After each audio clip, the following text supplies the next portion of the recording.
Tunica, Memphis. Flynn Broadcasting Stations. It's time for Sports Time on Sports 56 with Wallow and Stats.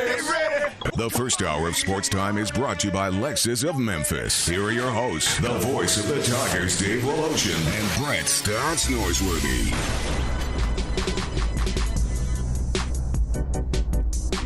Welcome in, everybody, on this Thursday, April the 22nd. Another gorgeous spring day. It was chilly, but now it is warmed up.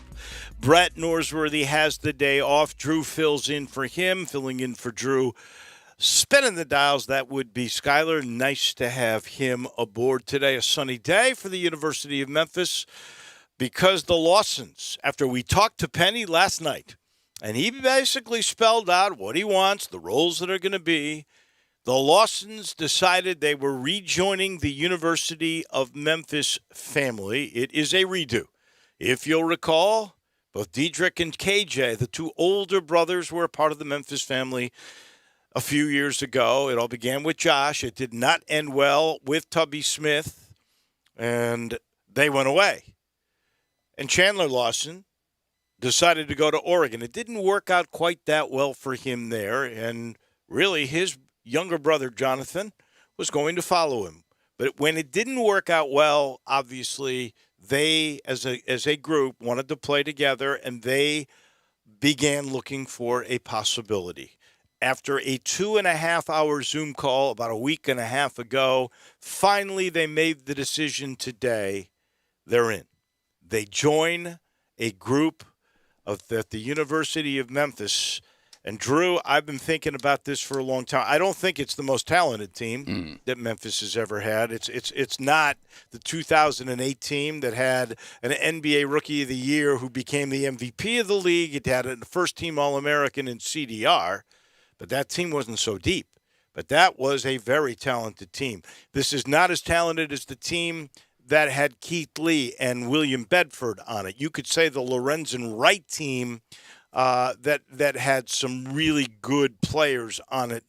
Michael Wilson was on that team. That was a really, really good team. As far as I'm thinking, I don't think any team, even those Kirk teams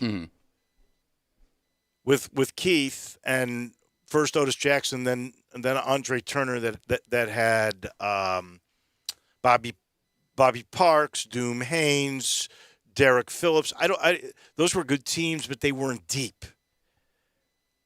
This could be the deepest team that Memphis has ever had. And we ask those of you who like texting us on our new text line, the First Bank text line now, 70236, if that is accurate. I can't remember, because I'm looking at this. If you look at the post players, we have DeAndre Williams coming back. We have Malcolm Dandridge coming back. We could have Moussa Cisse. If not, there could be a transfer portal center.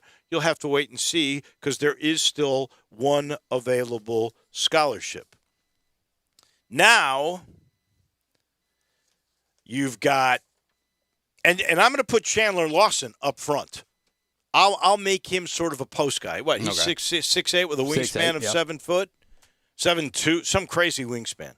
Okay, so I'll put him up front. Then wing players. We have Earl Timberlake, Landers Nolly, Josh Minott, John Camden, and let's put Jonathan Lawson as a wing player. 6'6" with like a 6'10" wingspan, okay? Then the guards. We'll put Davion Warren, even though he could be a forward or a wing. We'll put him as a guard. We'll put Lester Quinones as a guard. And we'll put Alo as a guard. And then let's just throw in guard wing player Jaden Hardaway. 2, 3, 4, 5, 6, 7, 8, 9, 10, 11, 12, 13 guys that can play. 13 guys that flat out can be rotation players. I can't remember a Memphis team that ever went past 9 guys that you could say really were legitimate rotation players. You might throw Hardaway out. I don't think that's fair, though. I think Jaden Hardaway proved. I think he's earned his minute. He's a 10-minute guy. He's earned them. He's earned the right to say he's a rotation player. I think you've got the deepest team since I've been watching these games in 81, doing these games since 86. I think clearly this is it when it comes to depth. I think on paper it looks great. It looks great on paper from the names that you have.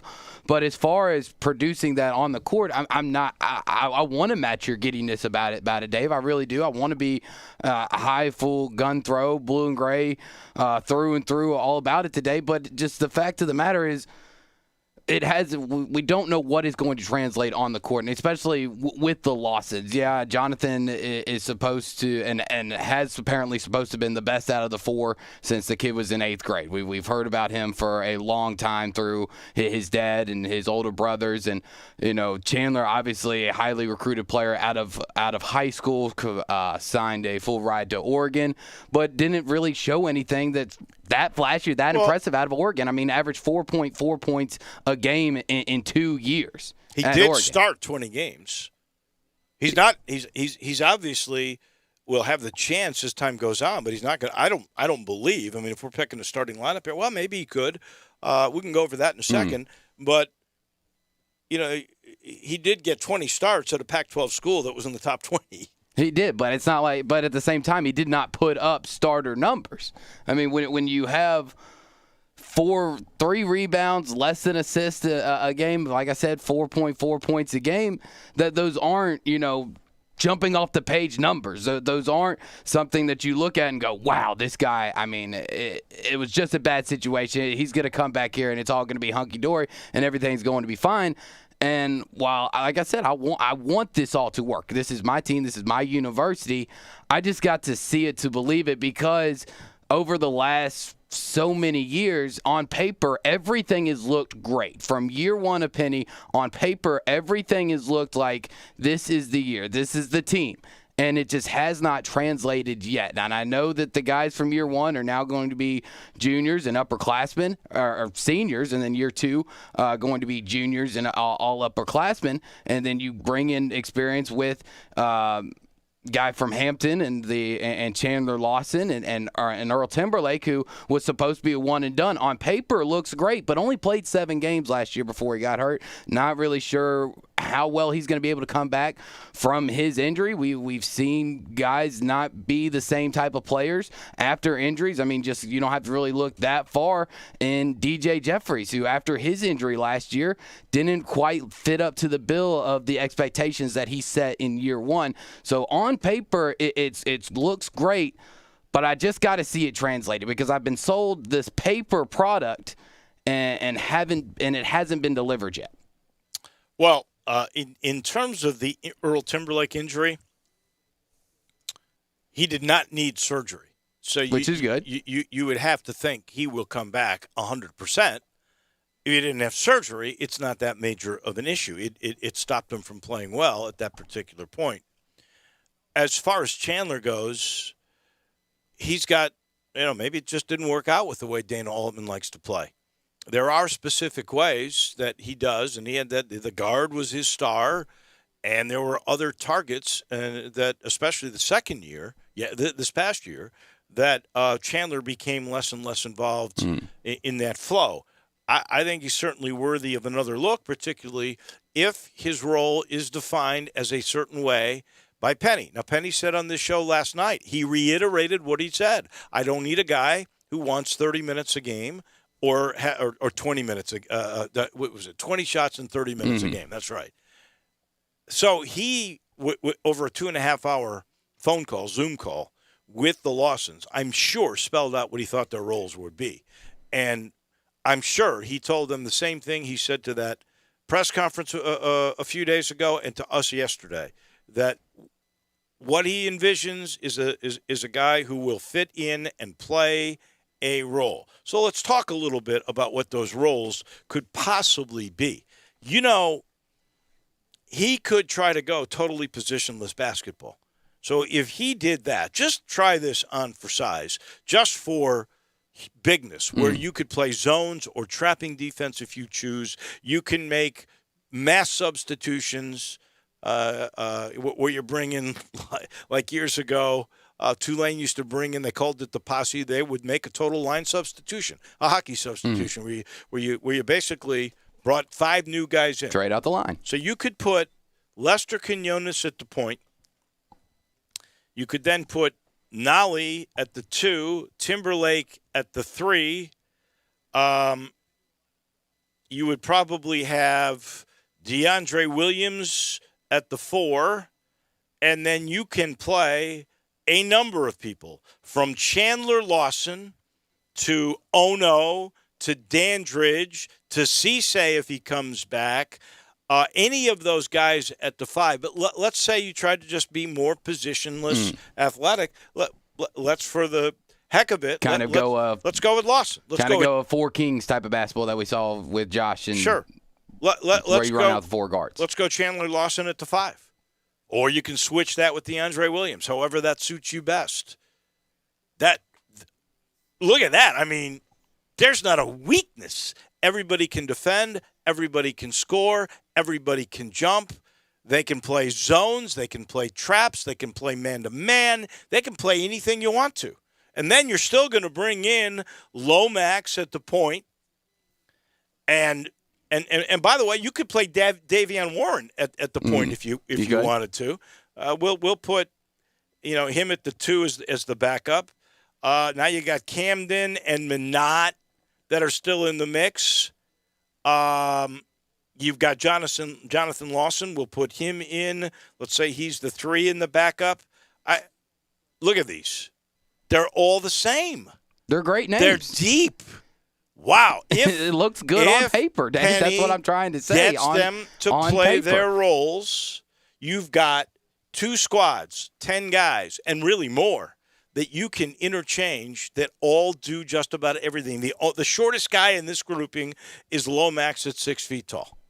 Everybody else is what? 6'4", 6'6", 6'8". I think Warren is 6'4", right? Believe so.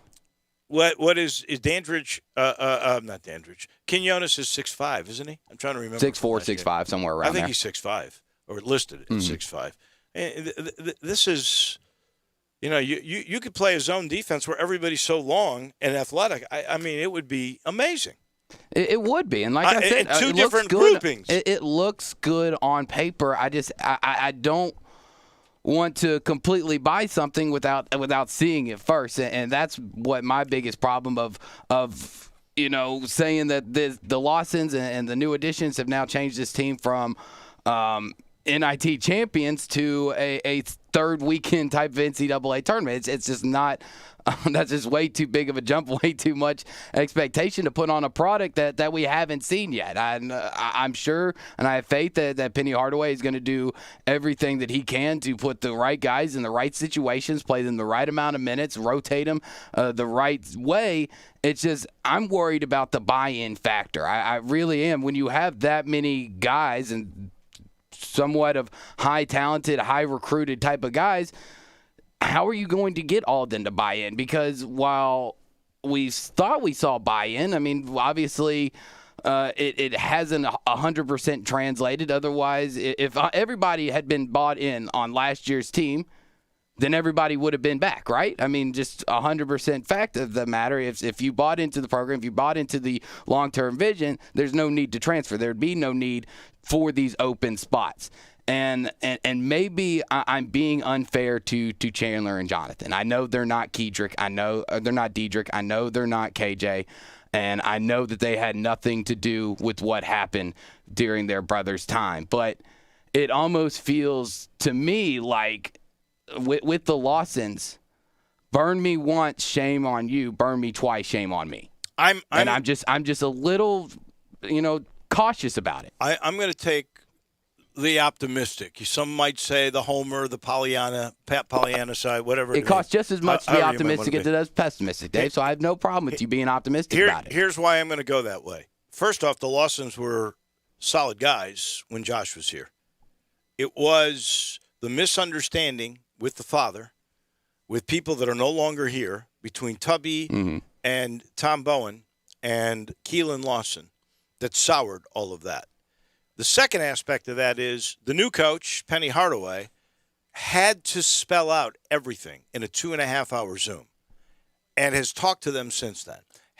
And just to double down on that, made it very clear in a press conference what he wanted from whoever was coming in. He doesn't want stars. He wants roles. And made that clear in that Zoom call, made that clear on the air with us yesterday.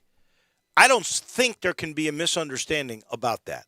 I don't think there can be a misunderstanding that from anybody who came here that you are going to be part. I'm going to play you 20, 22 minutes. I'm going to end up with 7 or 8 guys who will play. May the best guy win. That's how we're going to do this here. And I believe they all know that on the front end. Now, at the end of the year, there could be guys that go, I'm just not good enough to play on this team. I need to transfer. That's what transfer portal's all about. But until then, you know what? I'm feeling pretty good because I think his message was out there. I think Penny does things for a reason. I think he's very deliberate and smart the way he goes about things. I don't think it was an accident the way he answered that question on the Zoom about what he expected from guys who would be coming in. Look, he made it. I know Penny. The way he was saying, he was being 100% honest of what's going to happen. The problem that I have, and it's more of, I guess, where my alliance with all that stuff in the past kind of falls. I've made it very clear. I've always admired Tom Bowen. I've liked Tom Bowen. Tom Bowen's always been very good to me. And Tom Bowen, I think, has done more for this university than anybody else in the last 20 years for what he's done to build up football and to obviously build up the university, because as we know, college athletics runs through football, and Tom Bowen understood that. He understood how to run a budget, how to run a university athletic department, and I think he did a phenomenal job. And when Keelan Lawson comes on the air and calls Tom Bowen a bad apple, that's the thing that I have a problem with. And I think my bias against Keelan basically in this situation is one of the reasons why I am so standoffish. Well, and I don't believe that Keelan himself buys into Penny's situation. I don't know about Chandler or Jonathan. I don't know. How I you don't can know make what that. what Keelan's really thinking. Keelan watched Penny coach his 2 kids in high school, and he didn't interfere. So I'm gonna say, based on that precedent, we will see. I don't buy that, and I'll say this, and I consider Tom Bowen a friend. And Tom Bowen said to me the first time I ever met him, I can fix football. He knows football. Tom Bowen made a bad hire with Tubby Smith. There's no way around that one. Josh had to go. There's no question about that. That wasn't the issue. The guy that he hired to replace Josh, that turned out to be a mistake, and that was Tom Bowen's hire. This hour of our show brought to you every day by the one and only Lexus dealership in town. That is Lexus of Memphis at 2600 Ridgeway. Online at lexusofmemphis.com. Call them at 901-362-8833. Lexus of Memphis offering the Golden Opportunity April sales event. Great offers on all 2021 models and always great leasing options. Drive in luxury and confidence knowing that every new Lexus comes with complimentary first and second maintenance services. Stop by at Lexus of Memphis at 2600 Ridgeway and put yourself in the driver's seat of an all-new 2021 flagship LS500, and you'll be looking and driving in style. When you purchase a Lexus, you get top-of-the-line engineering and design they make for the luxury driving experience. 901-362-8833. Online at lexusofmemphis.com. Experience amazing at Lexus of Memphis.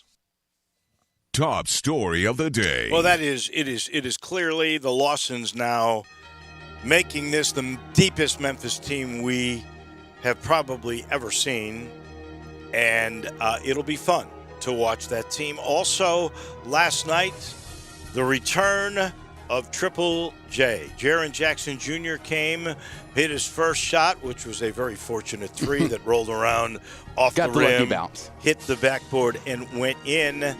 But then things got nasty. After building an 18-point lead in a wonderful first quarter, the Grizzlies just fell asleep. I don't know if it was fatigue from the double overtime game in Denver. I don't know if they just got complacent because they had a big lead. I don't know if it was because Taylor Jenkins plays so many guys. He played 11 last night, at least 10 minutes, and then a total of 15 because the last minute 45, he brought in 4 guys for garbage time, basically throwing in the towel.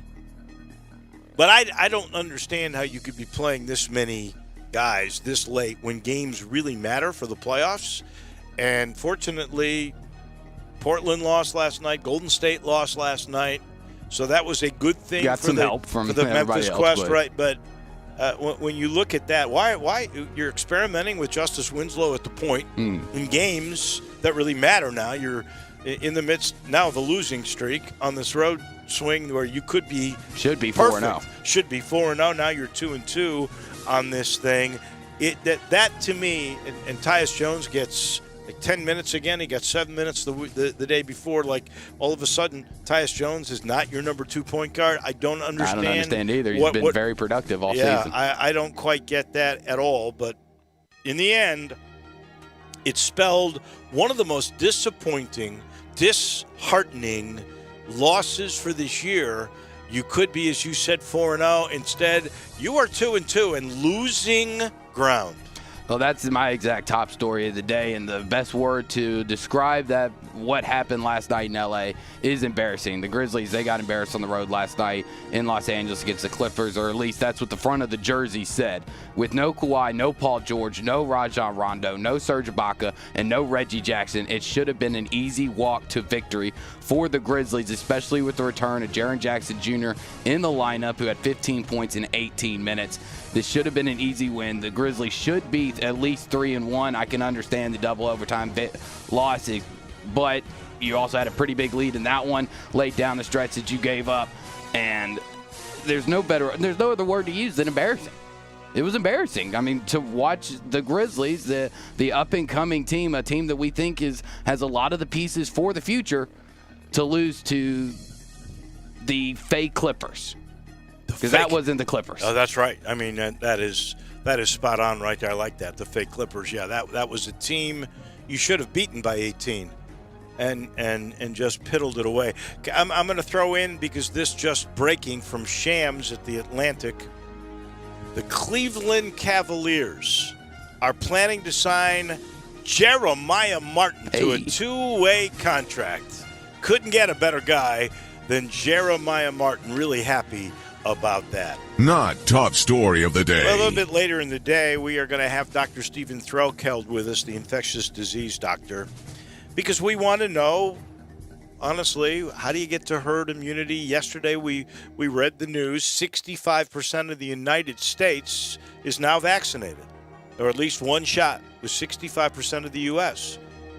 This is amazing, but in Shelby County, only 298,610 have been vaccinated with at least one shot. That is 32.5% of the population. That is literally half of what the rest of the country is doing. That, to me, is a not top story. That is a not top story, especially if those numbers are correct. And I'm going to have to ask Dr. Threlkeld, especially for me, who got both doses in another county because it just happened to work out my schedule. Where does my shot count, even as a Shelby County resident? I can answer that for you right now. That probably would register where you got the shot. So there could have been people like me that went to Tipton or to Fayette just because it happened to work better in their schedule. I wonder what the percentage of that is. That because the information I gave you came from the Shelby County Health Department. My not top story of the day, we've talked about it a lot. After weeks of will they or won't they, Chandler and Jonathan Lawson have committed to the University of Memphis. I hope this pair of Lawson brothers pans out better than the last one that attended the University of Memphis, and I hope everybody will get along. There will be success on the floor, and everything will go swell and dandy, but I got to see it before I believe it. There you go. Boy, there is a cloud covering that sunshine right there, my friends. And that is our top. And our top, not top story, but by the way, we get a texter with the same sort of take that you have on all of this. This is nothing but a cancer move, says a texter at our new text line, First Bank text line 70236. Nothing but a cancer move. Wait and see Dave drinking the blue Kool-Aid. I just see The way this team finished at the end of last year, I've heard what Penny has said. I've seen now what he signed along that sales pitch of what he wants. It's hard for me to believe this team is not, as Joe Lunardi said, a 4 or a 5 seed in the NCAA tournament next year. We are officially underway. I'm sitting here in the Family Leisure Studios, and reminder, I don't want you to miss out on a swimming pool. Remember last year at Family Leisure, they sold out. I don't want that to happen again. So please get in now, get a good fair price. They're ready to deliver. So are the spas in stock. They're also ready for your house to have delivered to it. The 2021 patio furniture up to 20% off on select sets right now. This makes a backyard more inviting. You spend more time in your backyard when you got places to sit and really enjoy. And by the way, swing into spring with a brand new play gym, and they do offer professional installation. I always recommend you do that with the youngsters that will have just a ball on that play swing. Get there now. Get to I-40 and Whidden Road. Family Leisure, where family and fun all come together. We're going to talk baseball with one of the great voices of baseball, the last generation. That is Bob Carpenter. He joins us in just a minute. We are Sports 56 WHBQ. Listen to us daily on AM 560, 98.5 FM, and 96.1 FM. At Jason's Deli, when you're dining in or picking up curbside, you can expect wholesome food and no surprises, just delicious sandwiches, crisp salads, and quick quality meals made with the freshest ingredients and no artificial trans fats, MSG, high fructose corn syrup, or artificial colors and dyes. Around here, a lot of thought goes into what we put into our food and what we take out of it, because you're not just taking a bite, you're getting a taste of who we are. New items are constantly being created to expand our menu for all tastes and special diets with vegan and gluten-free options available. Convenience and on-time delivery you can count on. It's just a click away at jasonsdeli.com, so whether you need to feed 5 people or 5,000, the team at Jason's Deli, they have the credentials and the commitment to keep you satisfied. Freshness is nearby at Jason's Deli, with locations at Ridgeway in the Park Place Center, Poplar and Highland, Germantown Road in Cordova, and on Goodman Road in Olive Branch. Jason's Deli. It's wholesome food and no surprises. I'm here with the great Pat Donahue from the Rendezvous Restaurant Shipping Department. Thanks, Brett. We've been shipping our ribs all over the country now for decades from our USDA-inspected shipping kitchen in the Pinch District. We hand-cook our ribs in pits that Mr. Charlie built over charcoal, just like they do at the restaurant. So what comes in a rib box? We could do pork shoulder, we could do ribs, our sauce, seasoning, baked beans, coleslaw. We'll even throw in Pancho's cheese dip with our nacho boxes. We also put a bag of Rendezvous seasoned popcorn, heating instructions, some chef hats, some wet naps, and some other helpful tips from our kitchen. We ship our ribs overnight, exclusively FedEx. When we put them in nice packaging, we don't ever want to use styrofoam, so we use corrugated cardboard, actually 2 boxes that fit nice together, so the ribs get to you, your loved ones, or your clients in a safe, wholesome manner. Rendezvous ribs are perfect for out-of-town clients, customers, loved ones. We also ship ribs for any occasion. Where do we order these great ribs? You can go to www.hogsfly.com or give us a call at 1-888-464-7359. Charlie Burgos' Rendezvous Restaurant in the alley since 1948. Case IH is a proud supporter of the Mississippi Farm Bureau, and thanks to a membership benefits partnership, Mississippi Farm Bureau members receive a discount of up to $500 on every qualifying Case IH tractor and piece of equipment you purchase. This discount may be used with other promotions, rebates, or offers. So join Mid-South Ag Equipment and the Mississippi Farm Bureau and pocket up to $500 in savings. Call Mid-South Ag at 662-890-3141 to get your discount today. Get to destinations unknown in your new ride from Gossett Mitsubishi 1870 Covington Pike. Get 43 MPG Highway and 2021 Mitsubishi Mirage. We Gossett at $12,997 or $133 a month, and it's not a lease. You own it. Dream big and drive further in your all-new 2022 Eclipse Cross, $23,373 or $284 a month, and exceed all expectations in your 2022 Outlander, $31,919 or $409 a month. Plus, we build it with a 10-year, 100,000-mile powertrain limited warranty. So get to Gossett Mitsubishi today, 1870 Covington Pike, or shop online at memphismitsubishi.com. If you want it, we got it at Gossett Motor Cars. All 75 months at 2.79%. Mirage MH02807, MSRP 16865. Eclipse NZ03094, MSRP 26325. Outlander NZ05802, MSRP 34935. Includes all rebates and incentives. PF 695. Excludes tax title and license with approved credit. See dealer for complete details. Offer valid through 4/30/2021. Dealer stock only. Now, back to Sports Time on Sports 56 with Wolo and Stats. This hour of Sports Time is brought to you by Lexus of Memphis. Here once again are Dave Voloshin and Brett Norsworthy.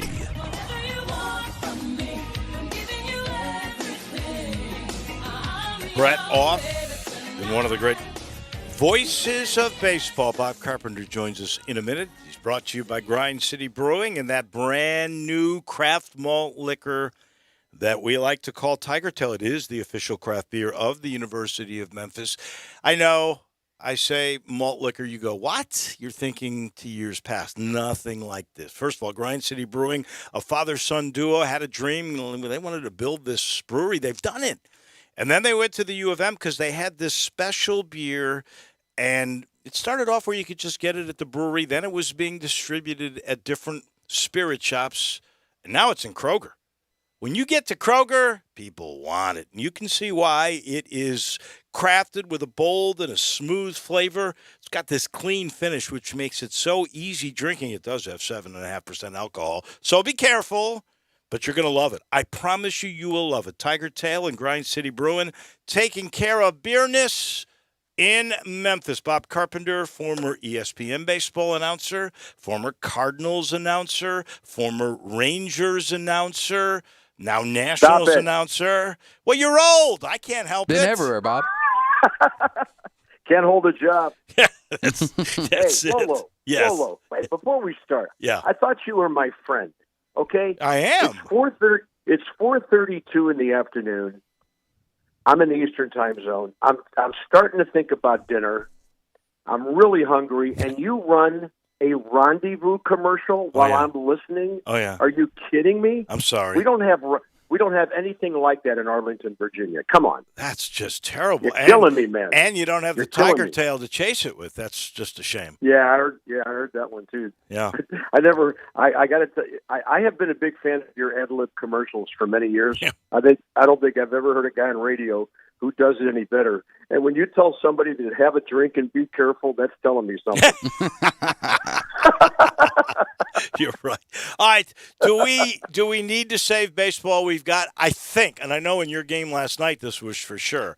A couple of at least a week ago, this was throughout all of baseball. There were literally more strikeouts than there were hits. That cannot be good for the game. Do we need to save the game, Bobby?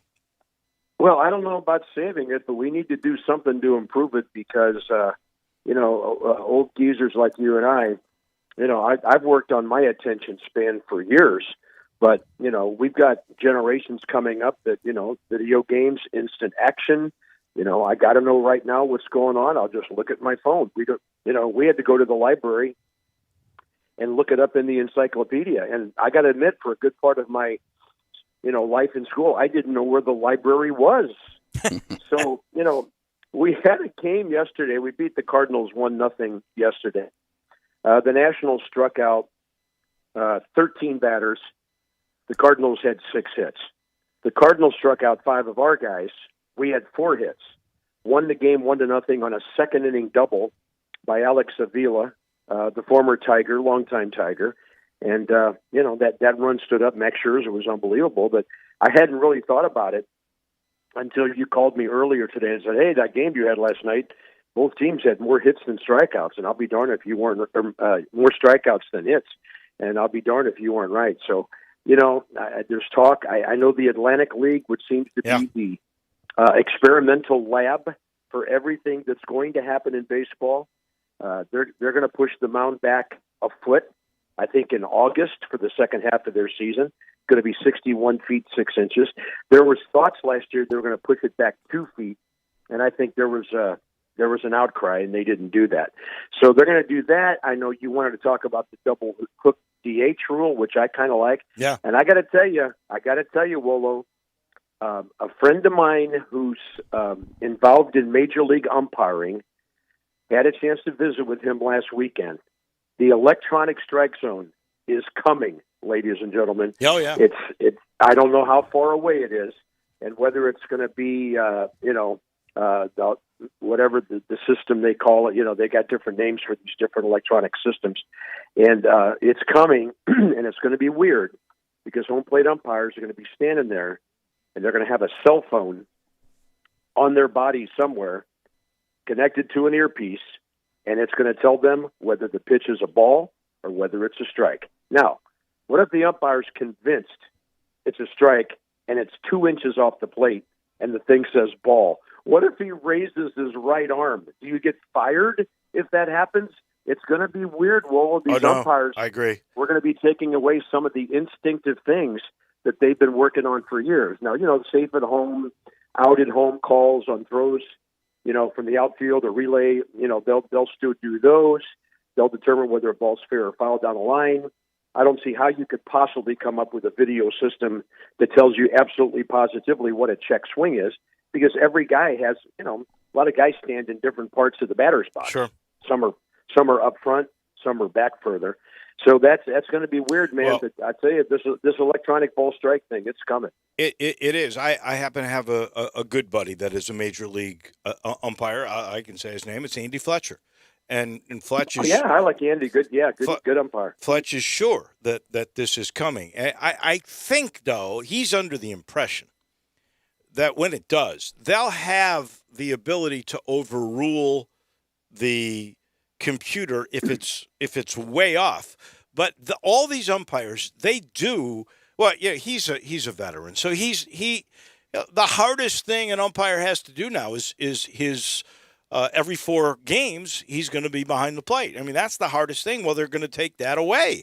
And it's going to be crazy because some batter or some manager is going to come out and he's going to get in his face. He's going to be yelling, that wasn't a strike. And he's going to say, what are you yelling at me for? Yeah. Yell at the computer. Yell at the computer. But how is the computer going to set up the strike zone? That's the other thing that really bugs me.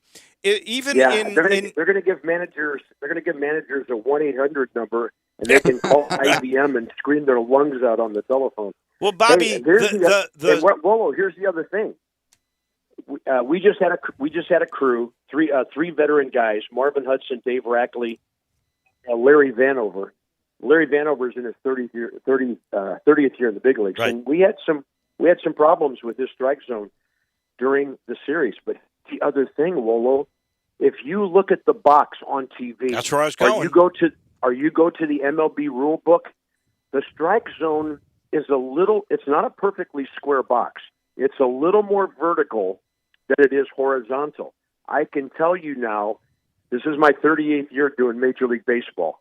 Over the years, the older umpires, they have a more horizontal strike zone than they do a vertical one. I remember when Tom Glavine was pitching? Yeah. Or Greg Maddux, strike one, outside corner. Well, they'd take it out a little further and throw the next ball 1 baseball off the plate, and the umpire would call it strike 2.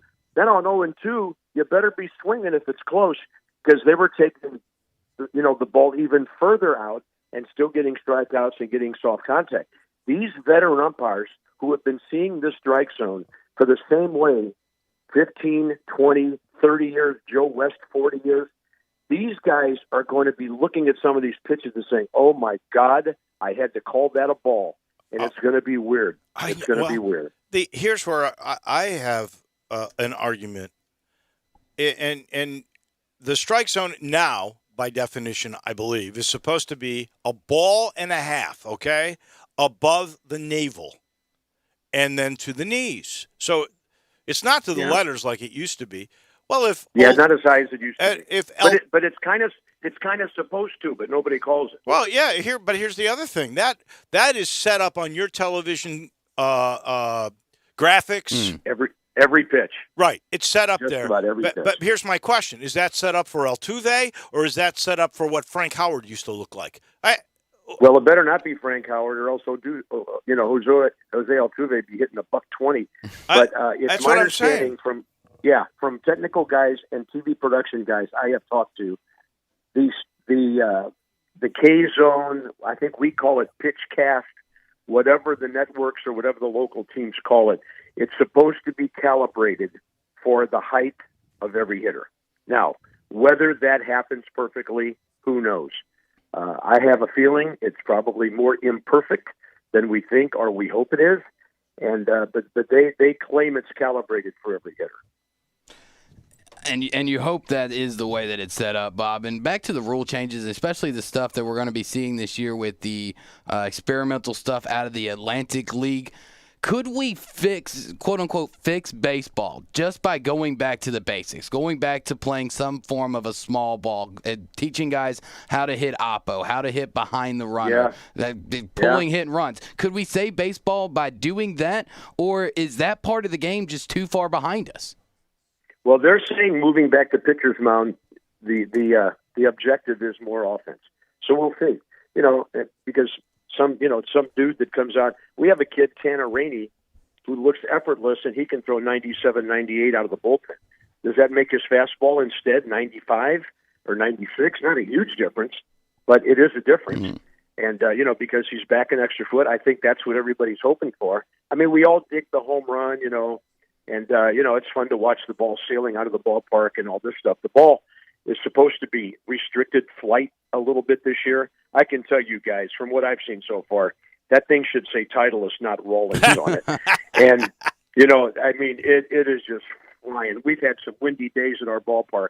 The Cardinals hit a couple of home runs right through the wind on Monday night in a blowout win, and then we turn around and give them 2 runs over the next 18 innings and win the series because of Patrick Corbin and Max Scherzer. But, this whole thing is getting a little strange, and, I think there is a chance to save baseball or to make it more exciting. But here's the other thing.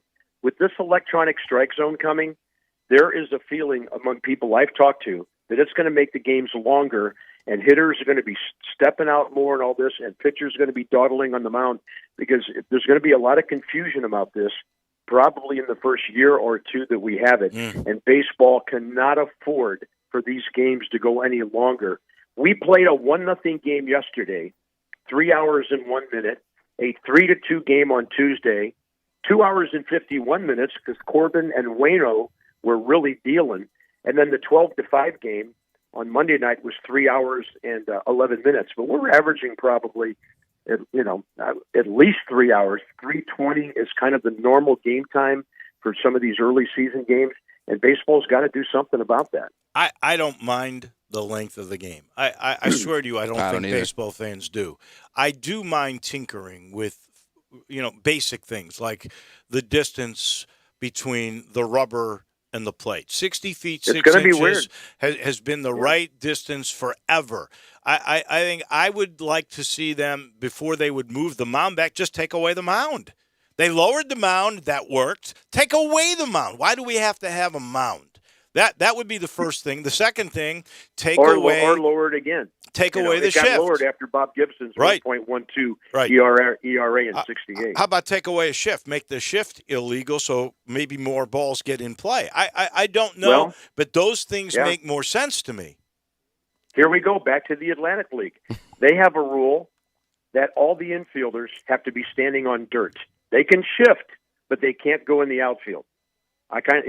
That may be a modified version, but I talked to a lot of people who would like to see the shift outlawed, and I think what you mean by that, there's a baseball term down through the years. Right. Let's say Ted Williams was up at the plate, and they did some shifting on Ted Williams. I mean, the shift has been around for a long, long time, but it was only on a really small number of hitters. But you can be in what they traditionally have called a rank pull position. Let's say Dave Woloshin's a right-handed batter. Third baseman is near the line. The shortstop's in the hole. Right. And the second baseman might be close to being up the middle, but he's still on the right side of second base. So that's what's called a rank pull position. But if you outlaw the shift, then the second baseman or the shortstop, it mainly pertains to them, they have to remain on their side of the second base bag, whether they're playing deep, whether they're playing shallow. And I got to tell you, I don't mind that idea, because we got a guy in our team, Ryan Zimmerman, who if he stays healthy, he might be our DH next year at the age of 37 or so, because Ryan can still flat out hit. But they've been playing him right up the middle for years and taking lots of hits away. And, the guy would probably have dozens and dozens more hits if that guy wasn't standing, that second baseman wasn't up the middle or even to the left side. So, I don't think you can tell managers they can't move their infielders around, but I do think you can tell them there's an imaginary line behind second base, and the shortstop and the second baseman do not cross that line. Well, that makes sense. Last thing, and we got less than a minute here, so let's try to make it quick. The double hook, that means basically you start with a pitcher and a DH. As soon as you remove your starter, you lose the DH. Now the next guy in has to be the hitter. The next pitcher up has to be hitting in that position. Do you like that? I love it, I'll be honest, because I don't like the DH anyway. I like the concept of it because the objective is to encourage managers to leave their starting pitchers in games longer. If it achieves that, I'm all for it. I'm with you. How's that for the last 30 That seconds? is called concise, brevity perfect from Bob Carpenter. We love you, Bobby. We'll talk to you soon. All right, and for the first time, I want to say hi to my buddy Ed King out in Germantown. He always listens when you have me on, and I'm probably going to get a text message in 20 seconds. Good. Next time you come here, does he play golf? We'll go with him too. Yeah, he's a golfer. All right, I love it. We got a deal. Let's get going. Enjoy. We'll have you on in a couple of weeks. I promise. Thank you. All right, and you're killing me with Rendezvous, man. I got to go find some barbecue. I got to send you some or something. I got to make a deal with Virgos. We can get that done. We can get that done. That is our man. Hey, tell Stats I said hello. I will do that. Thanks for having me on, guys. You got it. Thanks, Bob. That is the voice of the Nationals. That is Bob Carpenter. We take a timeout. When we return, we'll wrap up hour number one. Get happy with Sports 56 Happy Hour with Johnny Radio. Weekday afternoons from 1 to 3 on Sports 56, 98.5, and 96.1. Hey everybody, summer road trips are coming, and I'm out here in Olive Branch driving all the new Silverados, Tahoes, and Equinox at All Star Chevrolet. You gotta drive the new Blazer or the third row seat Traverses. Thousands in cash back and financing as good as 0 for 72, and All Star Chevy has dozens of demos for sale. The now famous best deal in town. And hey, if you want to sell your Chevy, car, truck, or SUV, bring it to All Star Chevrolet and get the check today. They'll beat any legitimate offer you get by a lot. That's any 2015 to 2021 with less than 75,000 miles. And the certified Chevy pre-owned lot is packed. But our friends at All-Star Chevy want more. So bring yours with title and you'll get your check today. Remember, it's not Mount Moriah, not Covington Pike, not Collierville or South Haven. It's gotta be Olive Branch, people. And everyone at All-Star Chevrolet has one job, just one job, to make sure that you have more fun, get the best deal, and in record time. So find new roads to All-Star Chevy on Kraft Goodman Road or online at allstarautogroup.com.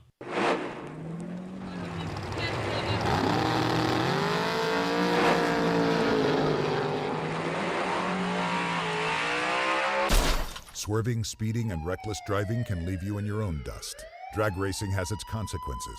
You can lose your driving privileges, your vehicle, face jail time, or even lose or take a life. So slow down, Memphis.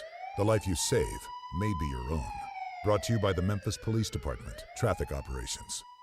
Are you looking for a new job or a better career opportunity? Highline Warren, a leading distributor and manufacturer of automotive aftermarket products, is holding a hiring event April 24th from 9 a.m. to 1 p.m. Bring your resume. Highline Warren is hiring for multiple warehouse positions. Great employee benefits include health, dental, vision, 401k, competitive pay, and more. Check out all the open positions at highlinewarren.com/careers. The hiring event is Saturday, April 24th, 9 a.m. to 1 p.m. at 4500 Malone Road. Highline Warren is an equal opportunity employer. Need to sell your home? You're in luck because I buy houses. All you have to do is call Bill at 901-406-1101. That's 901-406-1101. Grab that PIN, 901-406-1101, or just save it in your phone. Bill at I Buy Houses. I Buy Houses buys houses in any area, in any condition, at any time. As simple as that. I Buy Houses is guaranteed to close in 5 days. So if you need your cash fast, just call Bill at I Buy Houses, 901-406-1101. Has your house been on the market? Were you just tired of renters? Or is it just time to start over? Well, avoid repairing, cleaning, painting, and prepping your house. Just pick up the phone and call Bill at 901-406-1101. That's Bill at I Buy Houses. If you're in Southwind, South Memphis, North Mississippi, North Memphis, Collierville, if you can hear this, just call my friend Bill at iBuyHouses, 901-406-1101. Now, back to Sports Time on Sports 56 with Wolo and Stats. This hour of Sports Time is brought to you by Lexus of Memphis. Here once again are Dave Wolochin and Brett Norsworthy.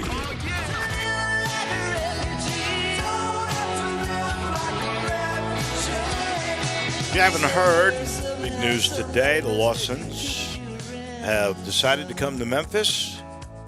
And so you're talking about, we go over this lineup, the deepest lineup in the history probably of the University of Memphis. Drew has some problems with how they'll all fit in, and will they I just got to know see their roles. He's just got to see it. It's by the way, there was another signing today that we should bring up, Mason Miller, Mike Miller's kid, who there seemed to be some thought that maybe he was backing out of his commitment to Creighton. He signed his letter of intent today, so he is going to go to Creighton.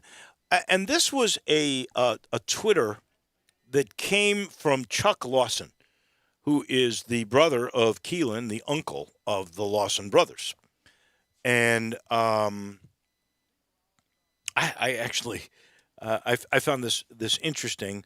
It says, for those who don't know, remember the young man that was booed viciously in his return here, KJ. And KJ he was booed. He got booed when he came back with Tulane. Remember, he'd gone left here, went to Kansas with Dietrich, and then when Dietrich was out of eligibility, I think KJ had another year. He decided he wasn't going to stick around there. I got a feeling he was sort of ushered out once his brother was gone, and he went and he had a good year playing for Ron, the Tulane head coach. Can't believe I can't remember his name. I'm blanking as well. Anyway, he's still there, and he's a good coach. He had a good year at Tulane, KJ did. And the uncle, Chuck, says, he called me out of the blue one day at work and said, Chuck, I say the boys should go to Memphis, Chandler and Jonathan. Me shocked, the uncle. I said, why? KJ said, Chuck, why not?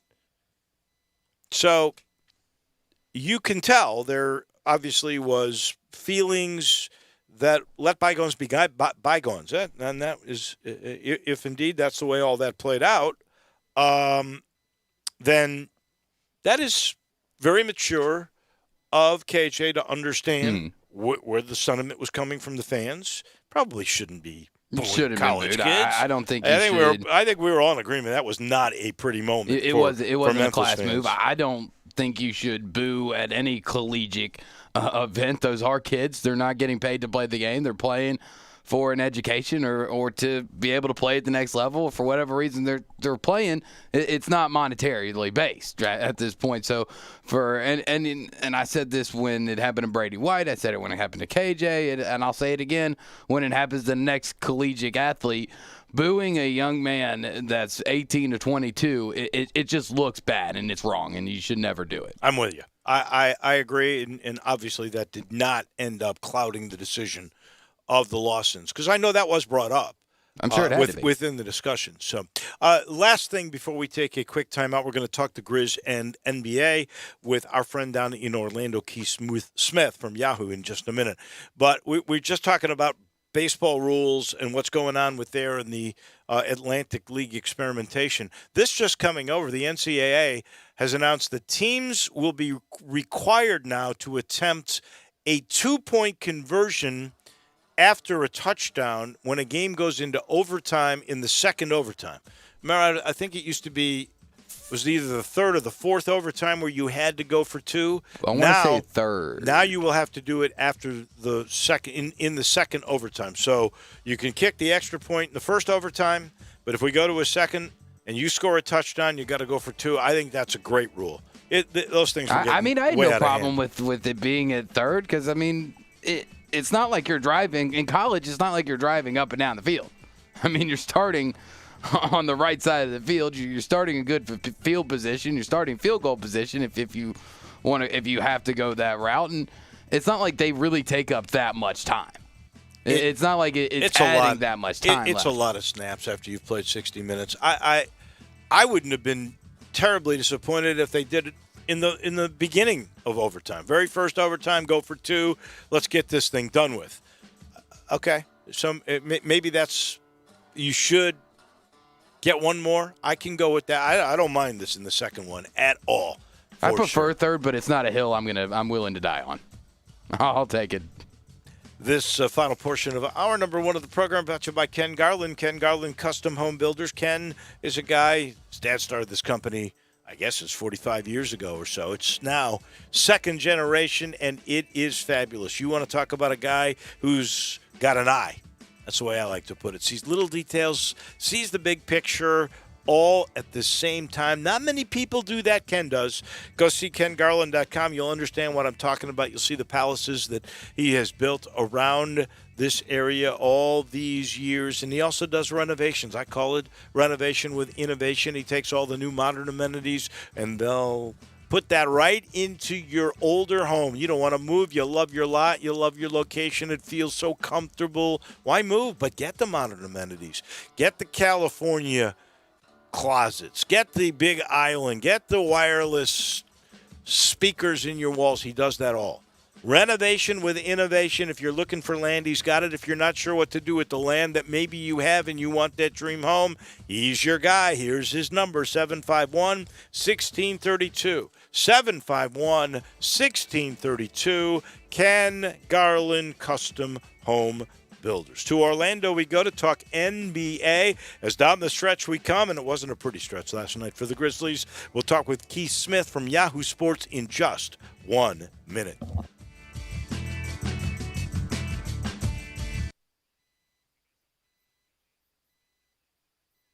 As physicians, we know that what we do now will affect the future for us all. The COVID-19 vaccine is now available. It's safe and very effective, and it's a great defense against coronavirus. But we still need to continue to mask up, socially distance, and get tested. Getting vaccinated will help us all get back to some semblance of normalcy. Let's get vaccinated and tell your friends and family to do the same. Memphis and Shelby County, get vaccinated. It's our best shot.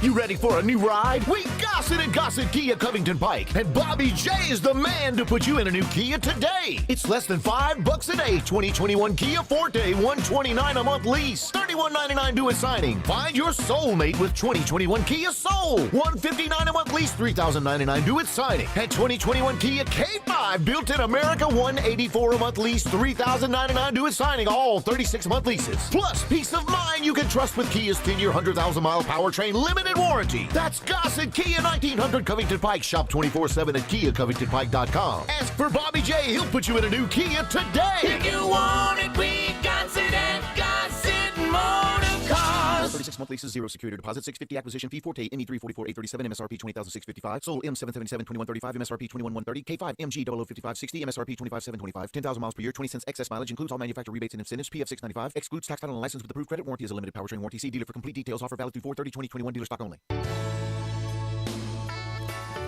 Listen Sundays at 11 a.m. to join Idlewild Presbyterian Church for worship.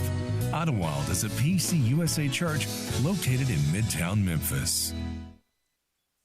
Did you know nearly 40% of men under 40 and over 75% of men over the age of 40 experience sexual performance concerns? At the Memphis Men's Clinic, their experienced physician performs a comprehensive evaluation that determines which specific issues may interfere with your sexual performance. These issues can vary and range from anxiety to medical issues, low testosterone, or erectile dysfunction. The Memphis Men's Clinic has evaluated hundreds of men of all ages over the years and reestablished a normal sexual life. The Memphis Men's Clinic will work aggressively to resolve issues and allow you to restore your sexual health and overall well-being. That's the Memphis way. If you're 20 years old or 90 years old, come and get cared for the Memphis way. Treatment that's based on your specific needs after a professional clinical evaluation by their experienced board-certified physician. Call the Memphis Men's Clinic today at 901-443-0475 or visit memphismensclinic.com.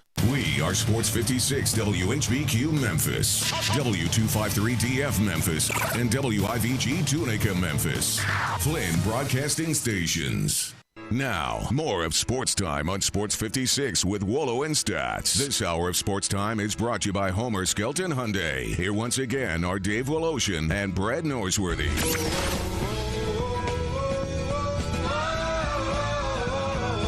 Welcome in, hour number 2, gorgeous day. Brett is off today, filling in Drew Barrett with us, and then across the glass, spinning the dials, filling in for Drew is Skyler. We talked a lot in the first hour about the Lawsons completing, well, I guess kind of completing the class for the University of Memphis. There are 7 newcomers that will be in next year, a combination of transfers and of freshmen, and that's a pretty good balance right there. I believe it's 4 freshmen and 3 transfers, so there'll be plenty of experience and that's coming back. This will be the deepest team that I can remember. And I've been doing their games since 1986. I have been following this team since 1981 in that Keith Lee freshman year.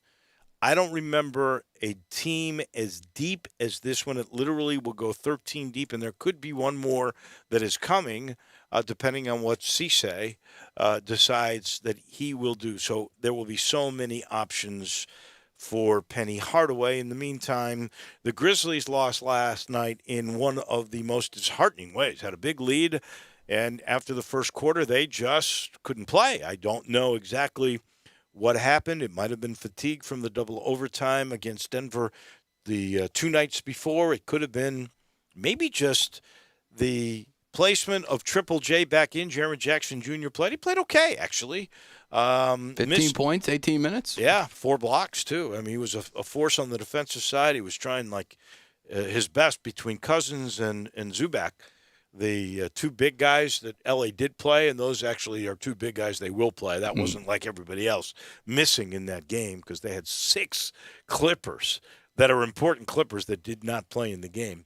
So a lot of people disheartened, I think, today. Let's get the national perspective from Keith Smith down in Orlando, the Yahoo NBA writer. Keith, thank you for joining us today. What is your sense about last night? And the Grizzlies have now lost 2 in a row on this very difficult road trip. They could be 4-0, maybe should be 4-0, and here they are 2-2. What's your sense? Yeah, last night was a disappointing loss, given that the Clippers sat out so many of their key players. That's really the kind of game that might come back to bite you later on. Had they won, they would have kept pace right there, only a game behind Dallas as it stands now. They've dropped a couple behind. They would have gained a game up on both the Warriors and Spurs, who both lost. So those are just missed opportunities for Memphis. But bigger picture, Jaren Jackson Jr. was back. And I know he didn't shoot it well, but to be quite honest, I didn't really care about that. I just wanted to see how he looked physically, and I thought he looked really good. So that's really important for Memphis, and their standing is about where it was. The day before, they didn't really lose all that much. They didn't gain anything, but they're still in pretty good shape to be a factor in the play-in. Yeah, they're not in the worst shape, and I think if you go back to the beginning of the season and you told anybody sitting here that here on April 22nd the Grizzlies would still be 2 games above 500, I think all of us would have signed up for it. But just due to the fact that you brought up a missed opportunity, and then you can go back to the double overtime game against the Nuggets without Jamal Murray. You go back to the Luka Doncic buzzer beater shot. That was a missed opportunity. Are the missed opportunities starting to pile up this late in the season to where the Grizzlies won't be able to get over that hump?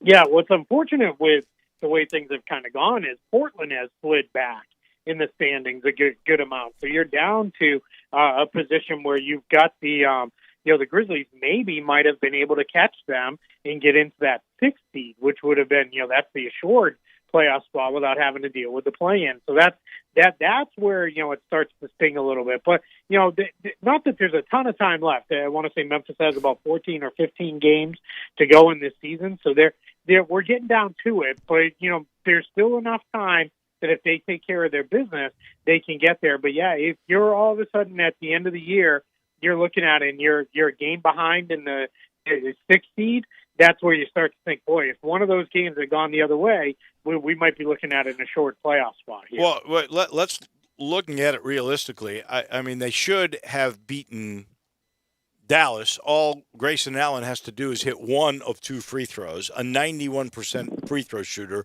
misses them both. They blow the game with so many opportunities up. What was it, 12 with 4 minutes to go? Mm-hmm. In 12 Denver, or 15, it was somewhere around there. No, I think it was just 12. But 4 minutes, my goodness, you got to win that game. And then last night you're up 18 and you just take your foot off the throttle against a team that's not really the Clippers. That was like a G League team almost. I mean, I hate to say it, but if you take those and you make those wins, you're 29 and 28 right now. If you take those three, all of a sudden you're 32 and 25. You're 7 games over 500. Wait a second. Now you're in 6th place, a half a game better than the Portland Trail Blazers. You don't even have to worry about the play-in. Exactly, and that's where you want to be, right? You want to try to get into that 6th seed because in the play-in, unfortunately, anything can happen. And if you're Memphis, right now, if the season ended today, you'd have to play against Luka and the Mavs in the first play-in game. That's going to be a tough one to win, and you'd have to go to Dallas to win it. Second one, they would host if they lose that, but then you're likely looking at Steph Curry and the Warriors. And I certainly don't want to be going against Steph Curry in a one-game winner-takes-all scenario just because, that we've seen what he's done in those situations going all the way back to Davidson. So it goes back to, again, just these missed opportunities, not coming up with these wins. It definitely might come back to bite them. Sticking with Steph Curry on Golden State, obviously his 30-point streak ended last night, and he's been quoted that he thinks he belongs in this MVP race and that he should ultimately win his third MVP.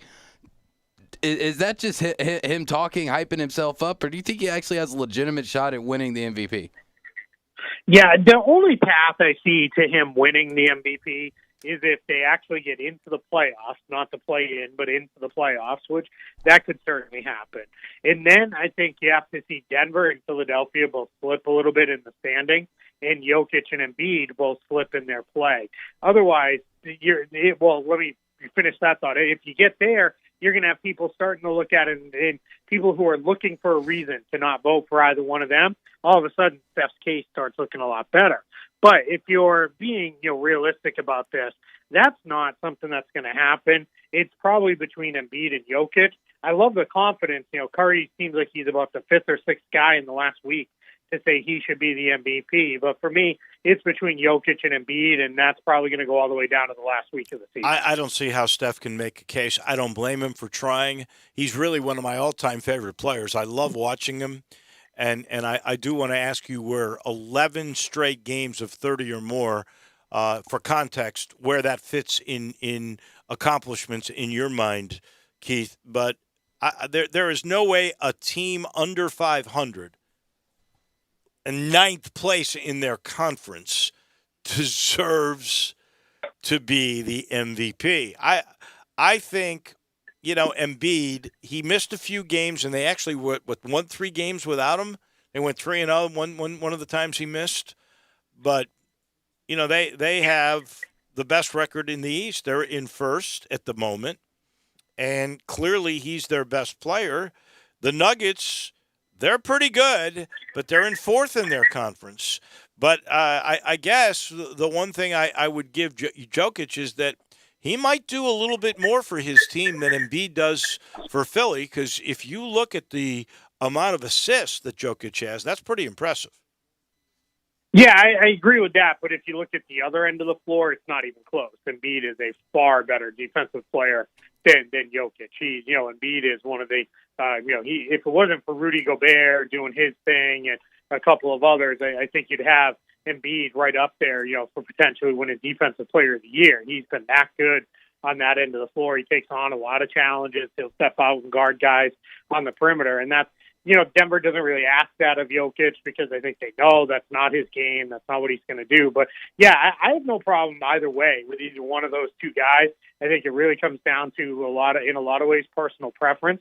And I think there's still a lot left to be decided on that. As to your question about Steph Curry, it's funny because I think I look at anything anybody does scoring-wise. I'm like, boy, that's really impressive.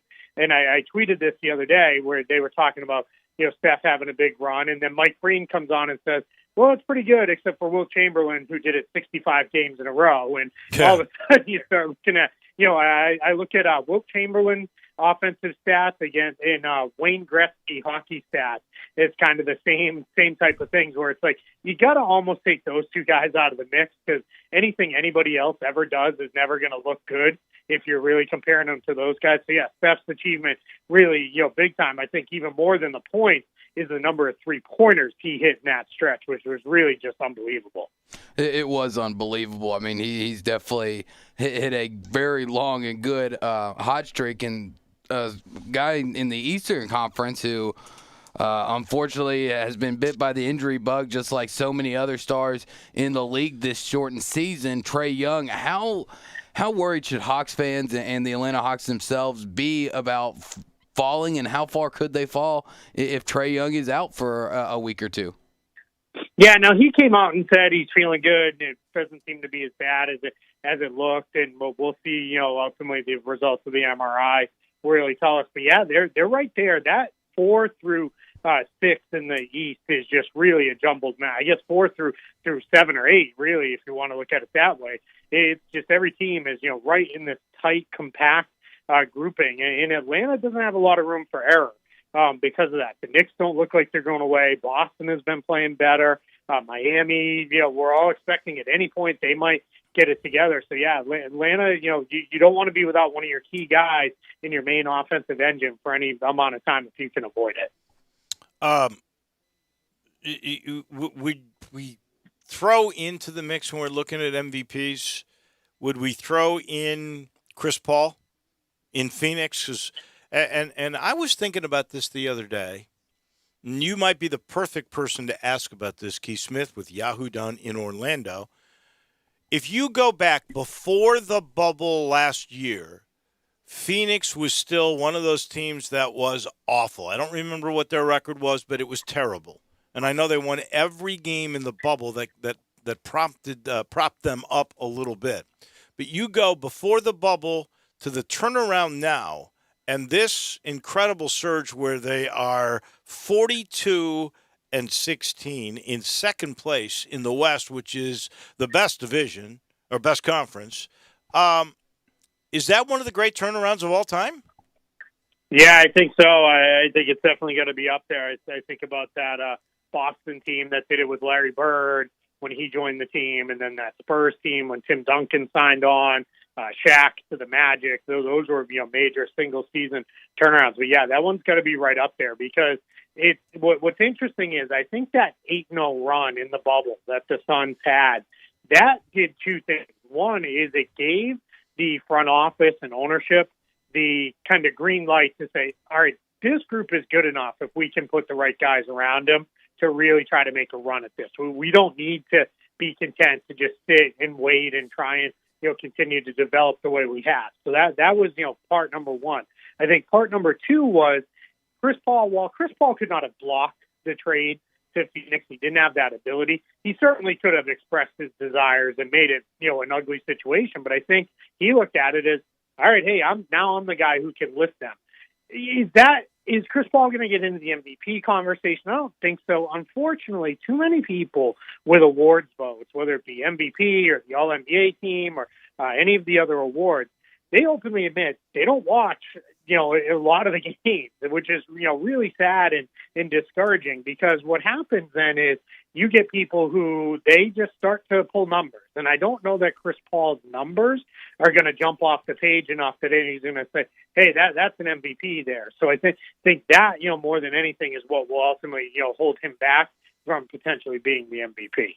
Staying with the Suns, and you talked about how they finished out the bubble, got some good pieces around Booker and Ayton and Chris Paul, and you look at another veteran type of guy in Jay Crowder, and having those veteran type of guys, people that they were able to bring in. And with the turnaround, How long is their window, though, to win it? I mean, are we talking 1 year or are we talking 5 years? Because I honestly look at this team, especially with how veteran-driven it is with a guy like Chris Paul, that if it's not this year, I doubt it'll be next year. Yeah, that's the thing that's tough is, whenever you bring in that veteran, you're kind of hoping that guy can lift you. I think for Suns fans, you're at least to the point where it's good enough to just be in contention. Again, to get back to the playoffs after all these years of kind of wandering the wilderness, if you will. So that is really important that they are back into that point. So that was first step. Now what you're hoping is, as Chris Paul ages out, Devin Booker, DeAndre Ayton, some of the other younger guys like Mikal Bridges, Cam Johnson, those guys are ready to take the step forward and really push things. But with this, I think that is, I think that's what you're hoping for is they can replace those guys, and that's where you kind of go from there. As we're talking like kind of postseason awards with all these things, what about Coach of the Year? Would it be the underdogs? Like, would you go Nate McMillan with Atlanta? Would you go Monty Williams with Phoenix, or do you go Doc Rivers at Phoenix at Philly because they're winning their division, or Quinn Snyder in Utah? How do you figure out who's the Coach of the Year so far? Yeah, it's going to be hard for it to give it to anybody but Monty Williams for me. And that's unfortunate because I do think someone like Quinn Snyder deserves real consideration because he is, led his team to the best record in the league. They've been, really the best team all season long, almost from start to finish. So that part is tough. But Monty Williams bringing that team from out of nowhere, that generally grabs the attention a little bit more for those awards, and I think you're going to see him do quite well in that voting. Yeah, probably. I think just the big change around will be the thing that gets him the award. And back into the East, you talked about how you don't think the Knicks are going to slow down. They've won 8 in a row. I mean, that's a big turnaround. I mean, goodness gracious, for most of my lifetime, the Knicks have just been god-awful trash, and they weren't any better than that last year. What has been the main factor for them turning it around? Their defense. Tom Thibodeau has them playing defense, which is absolutely huge. They have not defended this way going all the way back to really when Jeff Van Gundy was hanging on to Alonzo Mourning's leg.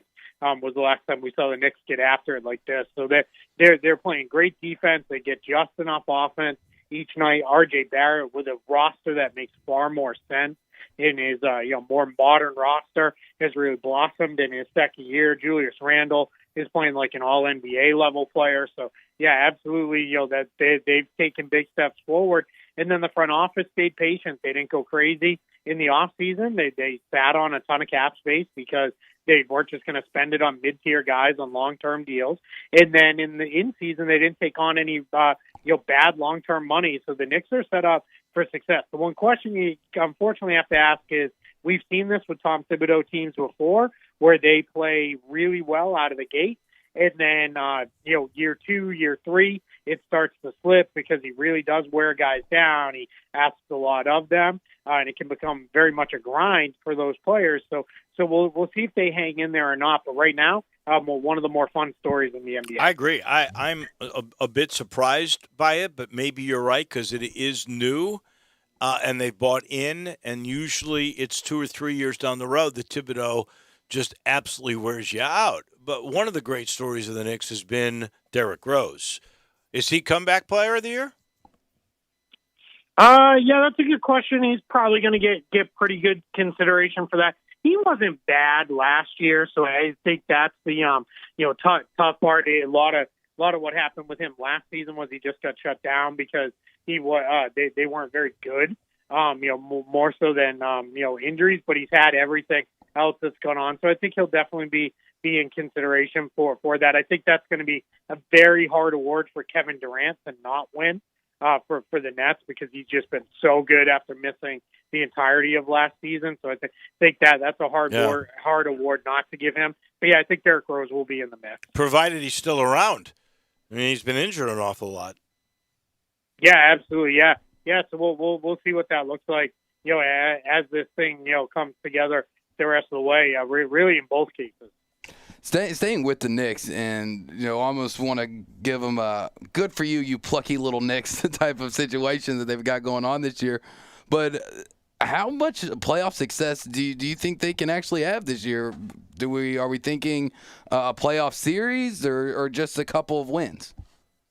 Yeah, if they get in the 4-5, they can win a series because they're on par with Atlanta, Boston, Miami, for sure. If they're in the 6 through 8 range, it's going to be hard for them to win a series over Philly, Brooklyn, or Milwaukee. I think they can make it tough. And your best hope is, maybe take a game or two off those teams, really make them work, and use that as kind of your springboard into your off season and then into next season. But yeah, those three teams have just set themselves apart from the others by enough that it's a little bit hard to envision anybody knocking one of them out in the first round. Let's get back to the Grizzlies for a minute here before we let you go, Keith. Talking with Keith Smith from Yahoo Sports down in Orlando, and last night it was interesting. Triple J came back, so Jaren Jackson Jr., as you mentioned, you liked what you saw out of him. I did too. He'll make more shots as time goes on. I was impressed with how hard he played and the 4 blocks in 18 minutes and all the other good things he did. But Taylor Jenkins did some weird things last night. He played 11 guys at least 10 minutes. I think he had Winslow playing some point guard. He was basically experimenting in a game when there's playoffs on the line here. He was experimenting like it was an early season game. Give me your sense of where you think the Grizzlies now will end up as this thing.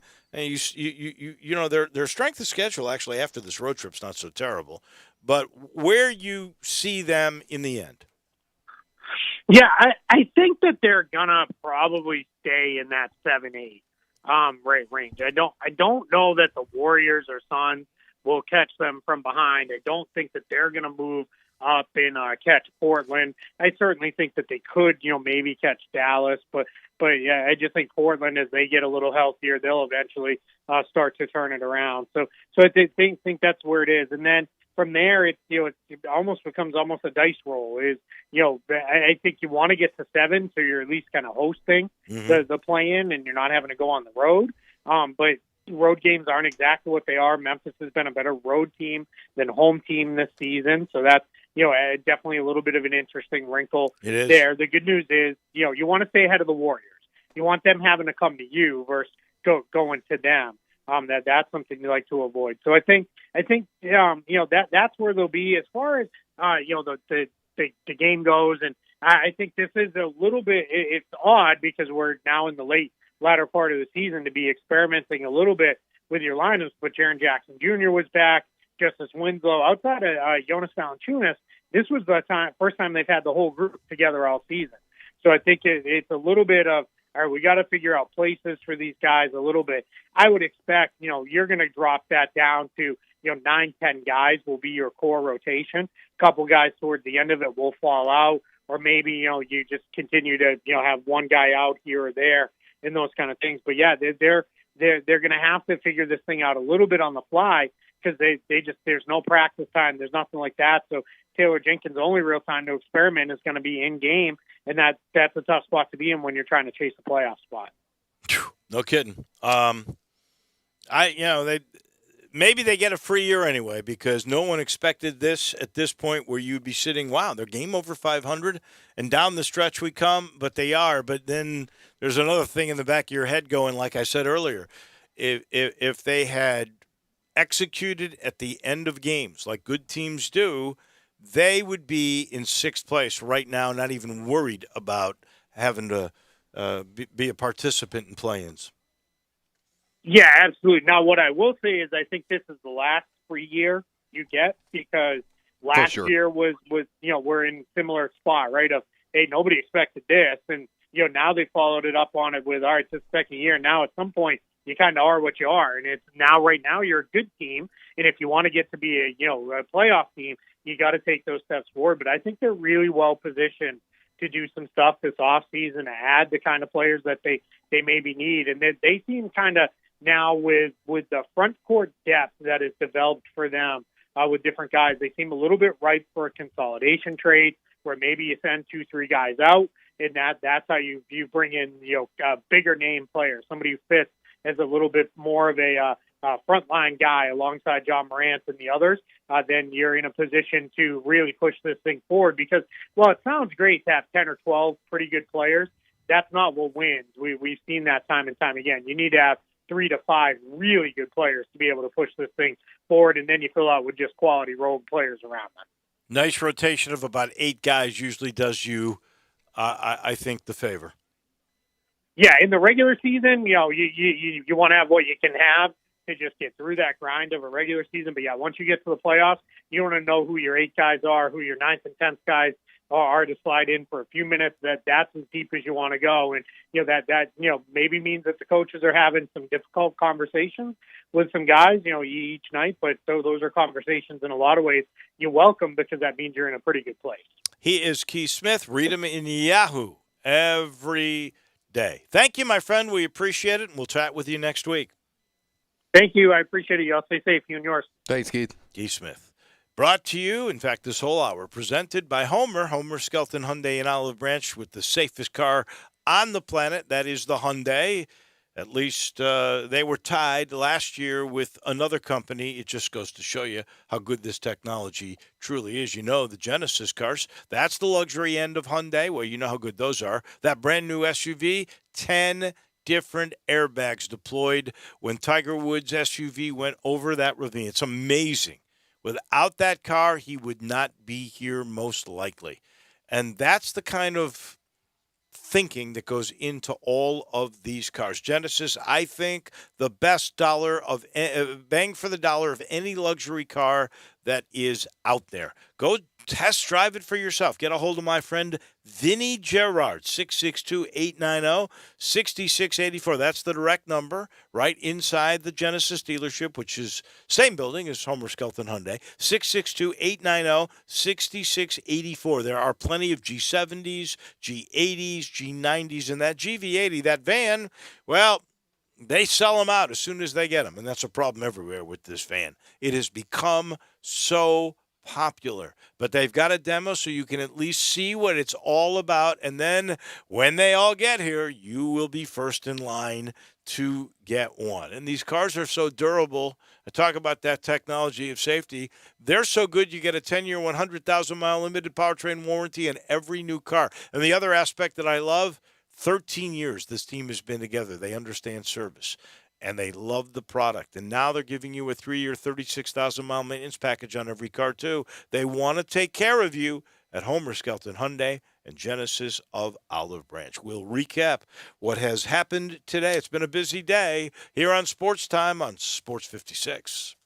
Same great shows. We welcome you back to Sports 56 Middays. What's up? It's Sports 56 Happy Hour. A new spot on the FM dial. Check out Sports 56 on our new FM home at 98.5. Hey everybody, summer road trips are coming, and I'm out here in Olive Branch driving all the new Silverados, Tahoes, and Equinox at All Star Chevrolet. You gotta drive the new Blazer or the third row seat Traverses. Thousands in cash back and financing as good as 0 for 72. And All Star Chevy has dozens of demos for sale. The now famous best deal in town. And hey, if you want to sell your Chevy, car, truck, or SUV, bring it to All Star Chevrolet and get the check today. They'll beat any legitimate offer you get by a lot. That's any 2015 to 2021 with less than 75,000 miles. And the certified Chevy pre-owned lot is packed. But our friends at All-Star Chevy want more. So bring yours with title and you'll get your check today. Remember, it's not Mount Moriah, not Covington Pike, not Collierville or South Haven. It's gotta be Olive Branch, people. And everyone at All-Star Chevrolet has one job, just one job, to make sure that you have more fun, get the best deal, and in record time. So find new roads to All-Star Chevy on Kraft Goodman Road or online at allstarautogroup.com.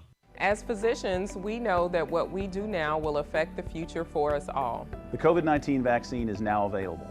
It's safe and very effective, and it's a great defense against coronavirus. But we still need to continue to mask up, socially distance, and get tested. Getting vaccinated will help us all get back to some semblance of normalcy. Let's get vaccinated and tell your friends and family to do the same. Memphis and Shelby County, get vaccinated. It's our best shot. I'm Kelly Erb. Sheldon Rosengarten and I are both with Mark Spensdorf Realtors, and our clients often ask us how we are finding the real estate market right now. Kelly, we've been in a great market environment for quite a while. If someone hadn't sold their home by now with a low inventory and high activity level, there have to be issues that need to be addressed. Correct. Usually before we go on the market, we advise people on preparation, presentation, and proper pricing. With that and our highly successful strategic marketing program with the Shellbucks option, our clients' odds of selling their home are increased quicker and at a better price. Yes, that is why we also suggest that people talk to 2 to 3 real estate brokers and make sure and call us. It can mean the difference in whether they sit on the market or sell. That's why people often say, when you want the job done, call Sheldon. That's right. You can reach Sheldon Rosengarten or me at 682-1868 or memphisrelocate.com. Do it now, 682-1868 or memphisrelocate.com. Are you looking for a new job or a better career opportunity? Highline Warren, a leading distributor and manufacturer of automotive aftermarket products, is holding a hiring event April 24th from 9 a.m. to 1 p.m. Bring your resume. Highline Warren is hiring for multiple warehouse positions. Great employee benefits include health, dental, vision, 401k, competitive pay, and more. Check out all the open positions at highlinewarren.com/careers. The hiring event is Saturday, April 24th, 9 a.m. to 1 p.m. at 4500 Malone Road. Highline Warren is an equal opportunity employer. Now, more of Sports Time on Sports 56 with Wolo and Stats. This hour of Sports Time is brought to you by Homer Skelton Hyundai. Here once again are Dave Woloshin and Brad Norsworthy. Brett off. Drew filling in. We've been busy today. The Lawsons wanting to win a championship for Memphis. That's part of the reason why they said they are coming. And we'll be talking for sure a lot about that as the day goes on, and also with Greg Gaston talking Tigers move to 5:30 because coming up at 5 o'clock we'll have the outstanding infectious disease Dr. Stephen Threlkeld on, and we'll chat with him about where we are with all the vaccinations and everything. Yesterday, we found out 65% of the country is now vaccinated. That's the good thing. What does it take to get to herd immunity? But then also, I hate to say it, but looking at the data today from the Shelby County Health Department, only 32.5%, literally half of what the rest of the country have been vaccinated here. I got to clarify something. And that has to do with the overtime rules. And I don't think you're going to like this because you liked it the way it was, right? I had no problem with it. But like I said, it's not a hill I'm really willing to die on. So if they want to move it up to the second overtime, then that's fine. Well, there's more. More? Yes. So college football teams will have to go for 2 after touchdowns starting with the second overtime possession. And then beginning in the third round, each team will get 1 play from the 3rd-yard line to score. No, I don't like that. The Rules and Oversight Panel made that a decision today. It was from a proposal last month by the Playing Rules Committee. Apparently, the overtime recommendation was based on player safety intended to reduce the number of plays it takes for a winner to be determined. What do you think, seriously? The way it's been now, and we know I was at the game when Ole Miss and Arkansas played to 7 overtimes, and it was pretty dramatic and fun. But what do you think the average number of plays added from overtime?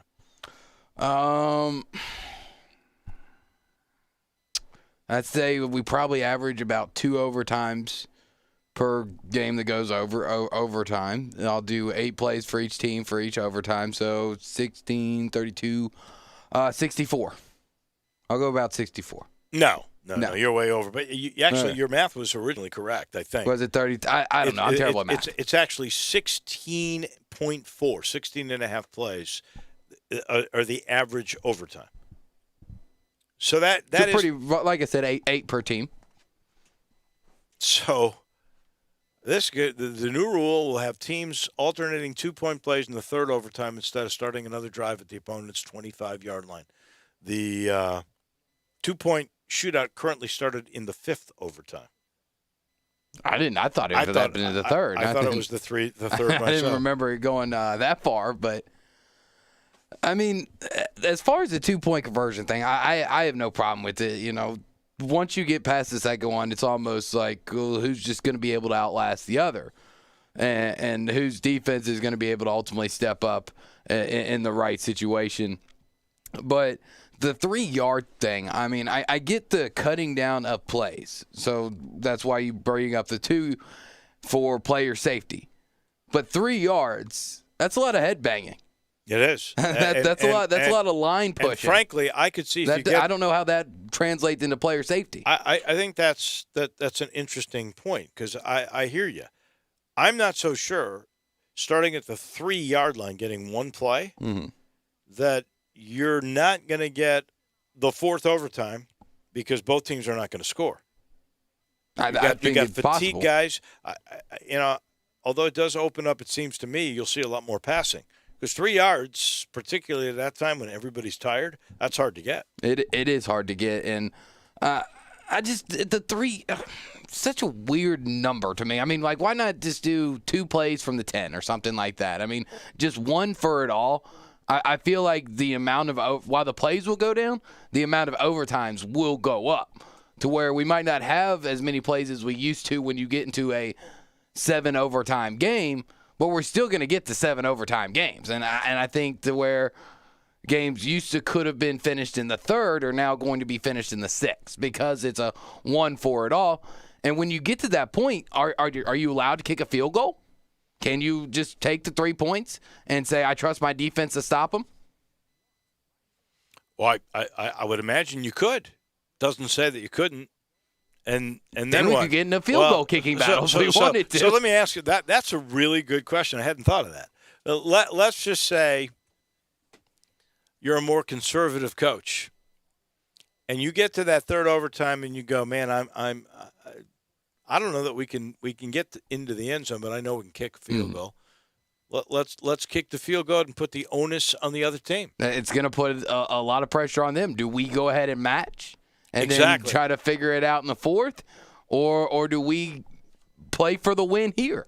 I think if you're allowed to kick the field goal, that's going to be a big strategy that's coming into play. If it's me, I might answer it this way. I might say, because it's going to swap, right? So I might say, let's kick the field goal, and then we will go for the touchdown, and then they'll have to go for it that way.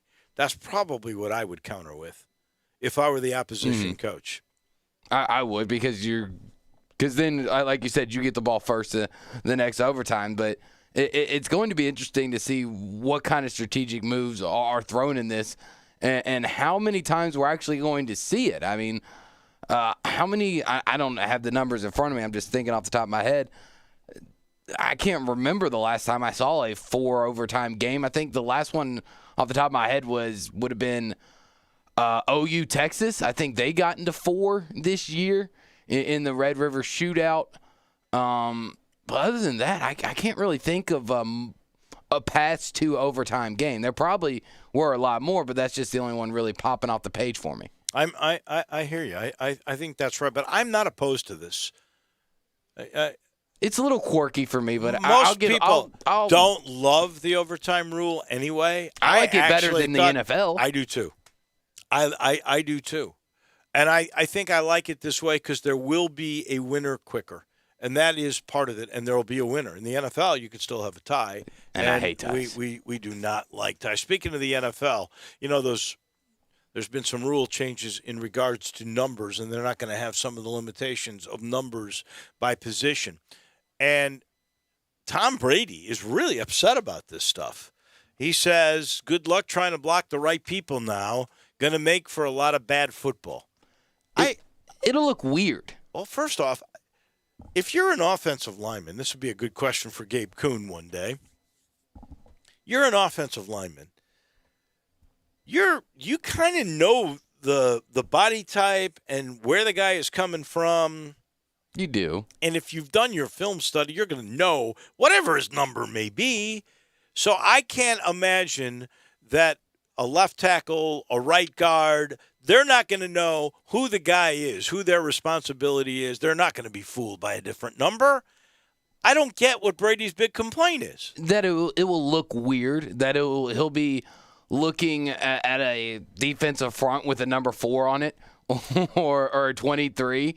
Instead of somewhere in the 50s, 60s, and 70s, and then and then 90s. So it'll you look study weird. each week. You do. Not everybody wears the same numbers anyway. They're just double numbers. I just don't. I don't understand why that would upset him as much. And he was pretty. He was pretty adamant about vehement about it. Yeah, he thought this was a terrible rule. I mean, he said dumb, and in Tom Brady language, that might be the worst word you can use.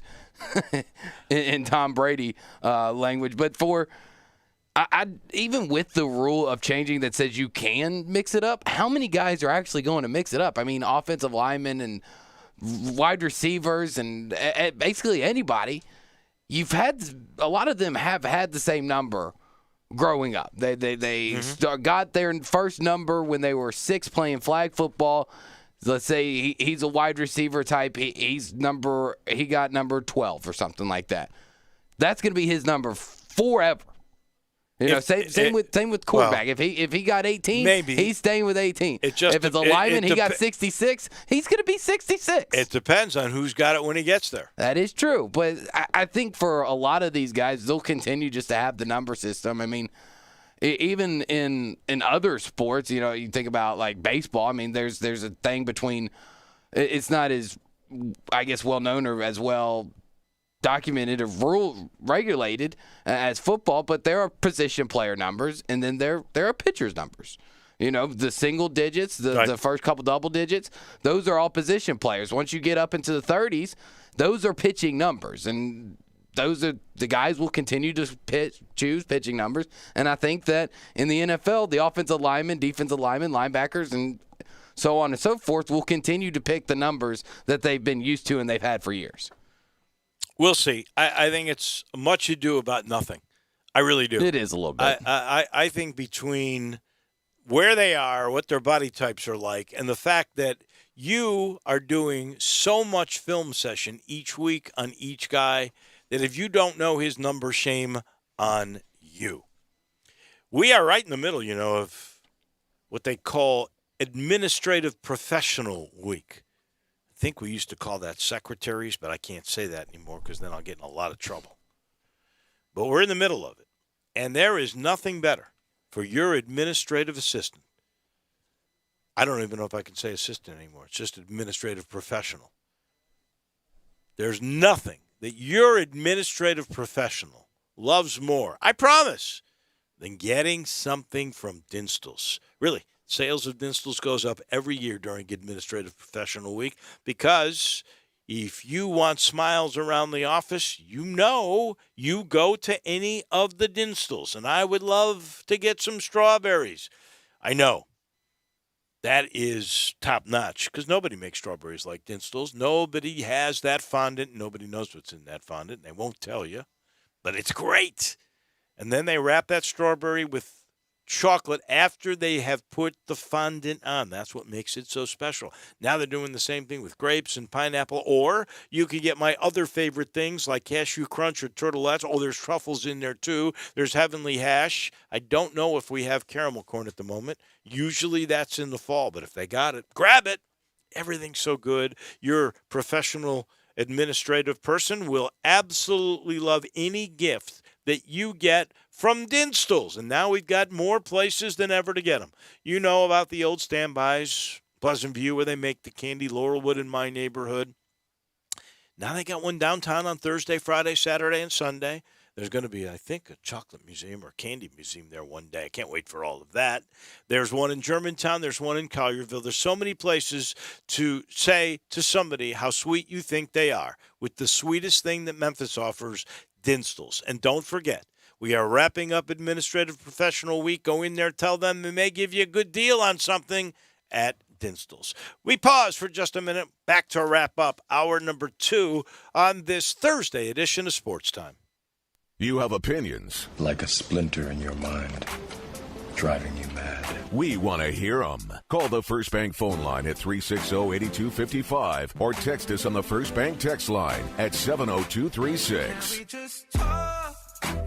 Hey Hey, I heard that you just got a new car. Yes, I sure did, and I could not believe how simple it was. Really? Tell me what happened. I bought my car at Cars Inc. They are family owned, and the choices of cars were the best I've ever seen. They even said they could price match with anyone and help me with whatever financing I needed. Wow, it does sound like they know what they are doing. Their family has been in the car business for over 30 years, and they're excited about being in Memphis. Where are they? 5095 Cummington Way, and their phone number is 901-623-7180.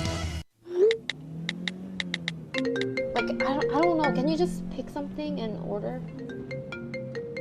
Yeah, but anyway, where are you at? You don't...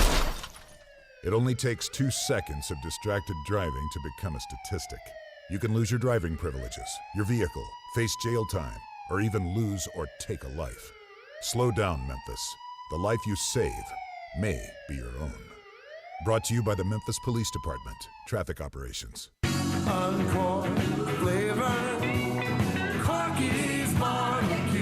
Corky's is your home for authentic Memphis barbecue. Our dining rooms are open, or stop by our speedy drive-thru. Order your party packs today starting at only $5.99 per person. Moving is stressful, but Black Tie Moving can take the worry out of the process. Whether you're moving across town or across country, moving your home or your office, your personal moving concierge from Black Tie Moving will work with you to design a plan that perfectly fits your budget and needs. And they're available 24/7 to answer any questions you have. Give Black Tie Moving a call at 901-316-6196 or go to blacktiemoving.com/Memphis to get your personal, no obligation quote from the moving experts at Black Tie Moving. I'm here with the great Pat Donahue from the Rendezvous Restaurant Shipping Department. Thanks, Brett. We've been shipping our ribs all over the country now for decades from our USDA-inspected shipping kitchen in the Pinch District. We hand-cook our ribs in pits that Mr. Charlie built over charcoal, just like they do at the restaurant. So what comes in a rib box? We could do pork shoulder, we could do ribs, our sauce, seasoning, baked beans, coleslaw. We'll even throw in Pancho's cheese dip with our nacho boxes. We also put a bag of Rendezvous seasoned popcorn, heating instructions, some chef hats, some wet naps, and some other helpful tips from our kitchen. We ship our ribs overnight, exclusively FedEx. And we put them in nice packaging. We don't ever want to use styrofoam, so we use corrugated cardboard, actually 2 boxes that fit nice together, so the ribs get to you, your loved ones, or your clients in a safe, wholesome manner. Rendezvous ribs are perfect for out-of-town clients, customers, loved ones. We also ship ribs for any occasion. Where do we order these great ribs? You can go to www.hogsfly.com or give us a call at 1-888-464-7359. Charlie Burgos' Rendezvous Restaurant in the alley since 1948. Now, more of Sports Time on Sports 56 with Wolo and Stats. This hour of Sports Time is brought to you by Homer Skelton Hyundai. Here once again are Dave Woloshyn and Brett Norsworthy. Brett off. Wolo and Drew with you in New Orleans. The team of Hovland and Ventura, 10 under par. Then there's a bunch including Champ and Finau, Horschel and Burns, Bradley and Steele, Lee and Stanley, Hubbard and Kaplan, all at 9 under par. I'm looking, not one of us picked any of those guys yesterday, Drew. Now there's Schauffele and Cantlay and Watson and Scheffler at 8 under, tied for 7th place. I've got one of those teams in Bubba and Scheffler. John Goen has Xander and Cantlay. Stats teams, your teams, not in the top. Yeah, not looking too hot. Top right 19 teams. Well, long weekend to go. We still got 3 days. But we got at least tomorrow. So we got to make the cut tomorrow. I haven't seen the. Is there a cut? Is there a cut in these things? There has been traditionally in the last few years. I need to look up the full extended leaderboard because I know on ESPN it only has, I think, the top 15. So, yeah, well, top about 19. That's the place I looked. Hey, honestly, it's weird. This is such a gimmicky thing. I don't blame him for doing it. I really want it to work. It is something different, but it just I don't think it really gets people all that excited. What got people excited today was the decision by the Lawsons to come to Memphis. And as we said to start the show, I'll reiterate, I'm going back to my era And, that 73 team, I guess we have to consider, I don't know how deep it was, but certainly one of the more talented teams when you had a great NBA player that was an all-star and had a long career. You had one of the greatest shooting guards in the history of the school that became also a galvanizer of the city in Finch. You had the guy, if you count the vacated positions at Kentucky, vacated wins from Calipari, who went to Kentucky. Larry is the winningest coach in the history of the school. And then, of course, Keenan's the other. And you can go back to Keith Lee and Bedford, and they probably had more talent, just raw talent. You can go to that 2008 team. You had Rose, who was Rookie of the Year and MVP of the league. You had a first-team All-American in CDR. So maybe for talent, they are not. I mean, just to round out the starting five, I mean, you did have a 4-year guy and a hard-working guy in Antonio Anderson. You had a draft pick in Robert Dozier, great European player in Joey Dorsey. Yeah, well, China. Played in China. He actually, I think he played 4 or 5 years in the NBA. He did. I don't think that this team has more talent than that team. I'm not sure this team has more talent than you would have had with all the guys that were part of this team last year, including Precious. Well, no, I take that back because you didn't have Nolly or DeAndre Williams, but you take that original team with Precious and Wiseman, and you add Boogie and DJ, and Lester Quinones. That was full of very young talent that really didn't learn how to truly play, and by the time they might have, COVID knocked out the season. So you can't count that. But I can't remember, and if you go over this team, and we'll do that again with Greg Gaston, but you can play. I mean, just here's your upcourt guys. You got Chandler Lawson, DeAndre Williams, Sam Ono, and Malcolm Dandridge. Maybe Moussa Cisse to go with that. You got wings with Earl Timberlake, Landers Nolly, Josh Minott, John Camden, Jonathan Lawson, and then you've got true guards, Davion Warren, Lester Quinones, and Alex Lomax. Which out of those three, probably the only true point guard would be Alex Lomax. I mean, Lester did a good job. He was terrific running the point. But I would have no problem playing him at the point the rest of his career. I wouldn't either. I think he's just as good at the two though as well. So I wouldn't put him as a pure point guard. And I think it's the same way with Warren. He's probably much better off, especially the way he scores, much better off the ball. So Alo would be probably your only prototypical point guard on that team, but I'd have no problem with any three of those guys bringing it up. You could still actually bring in the young man from was it Coastal Carolina? That's the big prize in the point guard in the yeah, he's still in the portal. In the portal that he's got many offers, but. It's amazing to me. We are sitting here, if you count Jaden Hardaway, and as we said earlier, I think that's fair to throw him in. He's earned his minutes. He's a 10-minute-a-night guy. He does not hurt you defensively. He can come in and get a rebound. He really struggled shooting threes this year. If he ever masters that, he did a decent job of getting some floaters in the lane. That's 13 guys, and I'm not even counting Quinones or Cisse. 13 guys. I cannot remember any team that went past 9 or 10 guys. It's deep, like we started off the show with. It's deep on paper, and I've thought that for a lot of years that we've got a lot of talent. There's almost two talent. We've had this conversation the last 3 years. There's so much talent, Dave, but there's only one ball. How do we do it? How can we play with just one ball with so much talent and so much raw athleticism for the University of Memphis Tigers? We only have one ball, but then it doesn't translate into that. And that's where I am cautious and I am worried. And while the news today, I hope pans out. I hope it works. I hope it's all sunshines and rainbows. with the Lawsons, but I don't know how much better of a team and how much more of expectations the announcement today put on the university. I don't think it changed them from a round of 32 to a Sweet 16 team. I don't think it made a big leap as far as expectations go in postseason.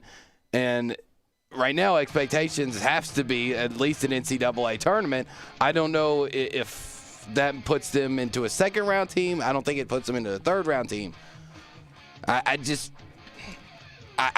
hope it's good. It looks good on paper, but I don't really think it elevates the expectations. Would you say at the end of this year, down the stretch, against Houston, in the tournament, in the NIT, that they were still playing 9 guys and that they shared the ball and played together? I think they did. Okay, I think that's what will happen this time. Everybody's got 100% buy-in, and I don't want to see no transfers next year if we're all bought in. You may see them at the end of the year as long as they stay within the system for the season.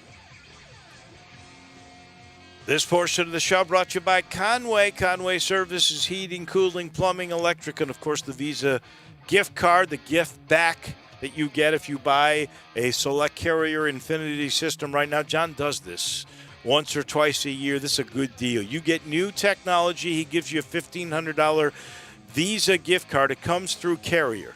Now, if your carrier system has 2 units, now you're getting $3,000, up or down, or front of the house, back of the house. I have 2 units. I'd get $3,000 in Visa gift cards, and I know that would come in handy for a summer vacation. And John takes it a step further. He'll give you an April air cleaner to get the dust out of your home, a 10-year parts warranty, a free Nest thermostat. It's about $2,000 in freebies.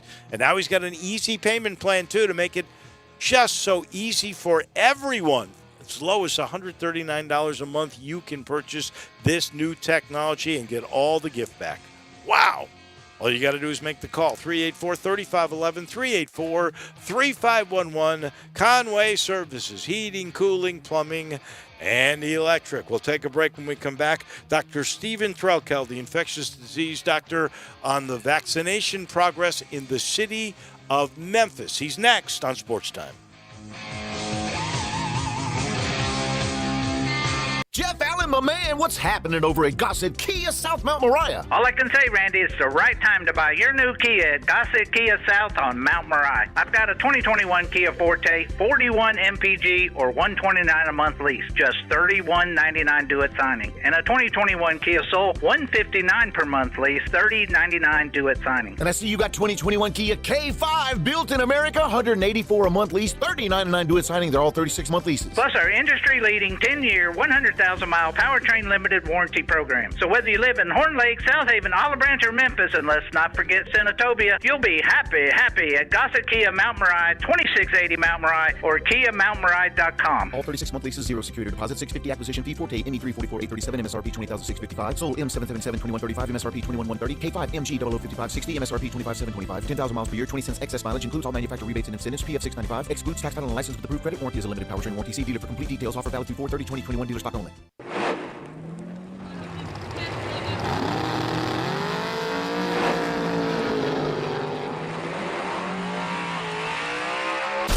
Swerving, speeding, and reckless driving can leave you in your own dust. Drag racing has its consequences. You can lose your driving privileges, your vehicle, face jail time, or even lose or take a life. So slow down, Memphis. The life you save may be your own. Brought to you by the Memphis Police Department, Traffic Operations. It's happening again at Family Leisure. Don't miss out again this summer because pools are going fast. Spas in stock now, too, and they're ready for delivery. New 2021 patio furniture, state-of-the-art in stock now, and up to 20% off select sets. Swing into spring with a brand new play gym, professional installation available. The temperature's rising, and so is the service at Family Leisure. Family Leisure, I-40 and Whidden Road, where family and fun come together. Get to destinations unknown in your new ride from Gossett Mitsubishi 1870 Covington Pike. Get 43 MPG Highway and 2021 Mitsubishi Mirage. We Gossett at $12,997 or $133 a month, and it's not a lease. You own it. Dream big and drive further in your all-new 2022 Eclipse Cross, $23,373 or $284 a month, and exceed all expectations in your 2022 Outlander, $31,919 or $409 a month. Plus, we build it with a 10-year, 100,000-mile powertrain limited warranty. So get to Gossett Mitsubishi today, 1870 Covington Pike, or shop online at memphismitsubishi.com. If you want it, we got it at Gossett Motor Cars. All 75 months at 2.79%. Mirage MH002,807. MSRP 16,865. Eclipse NZ03094. MSRP 26,325. Outlander NZ05802. MSRP 34,935. Includes all rebates and incentives. PF 695. Excludes tax title and license with approved credit. See dealer for complete details. Offer valid through 4/30/2021. Dealer stock only. Listen Sundays at 11 a.m. to join Idlewild Presbyterian Church for worship. Idlewild is a PCUSA church located in Midtown Memphis. This hour brought to you every day by DeSoto Auto Sales. They are at 5704 Goodman Road. Go online to DeSotoAutoSales.com and check out all the beautiful cars and look at all the testimonials from very pleased repeat customers. They're very proud to serve DeSoto County and the surrounding area. Down on Goodman Road, 662-890-7184. All the cars test-driven, checked out bumper to bumper, head to toe, kind, courteous employees, laid-back atmosphere, no high-pressure sales, but they care about your time. You walk in within 45 minutes, test drive a car, credit approved, paperwork completed, and you're out of there in less than an hour. In time to do it during your lunch hour or immediately after work. They know we live in a world today that time really matters. That's why they keep it simple at DeSoto Auto Sales, 662-890-7184. Online at DeSotoAutoSales.com. Come on down to DeSoto County for that town and country experience at DeSoto Auto Sales. We are Sports 56 WHBQ Memphis, W253DF Memphis, and WIVG Tunica Memphis. Flynn Broadcasting Stations. Welcome back to Sports Time on Sports 56 with Waldo and Stats. This hour of Sports Time is brought to you by DeSoto Auto Sales. Here once again are Dave Woloshin and Brett Norsworthy. Welcome in hour number 3. Brett has the day off. Through Barrett filling in. Skyler now is turning all the dials. It's the day the Lawsons have come back into the fold. They've rejoined the Memphis Tiger family. Both Jonathan and Lawson, one transfer. That's Chandler, who came from Oregon, and Jonathan, who was going to go to Oregon, but he is a freshman. They have both committed to the University of Memphis. The tweet from Chandler I just saw was coming back home, and welcome back into the family. And this is now the deepest U of M basketball team I can see, I can think of. I'm going back 13 guys, and I'm not even counting Musa Cisse, who could be involved in rotations. It'll be interesting to see how Penny Hardaway will play. The Grizzlies welcome back Triple J last night, and Jaren Jackson Jr. looked pretty good, but the Grizz had one of the most frustrating losses of the year at an 18-point lead, blew it. Had a chance to really move up. Now they're 2-2 on the road trip. They could easily be 4-0. They could easily be on a winning streak where they would be in 6th place in the NBA West, but that is not to be. In the meantime, yesterday, when we were talking about vaccinations, I saw that the country now is at 65% COVID vaccinated.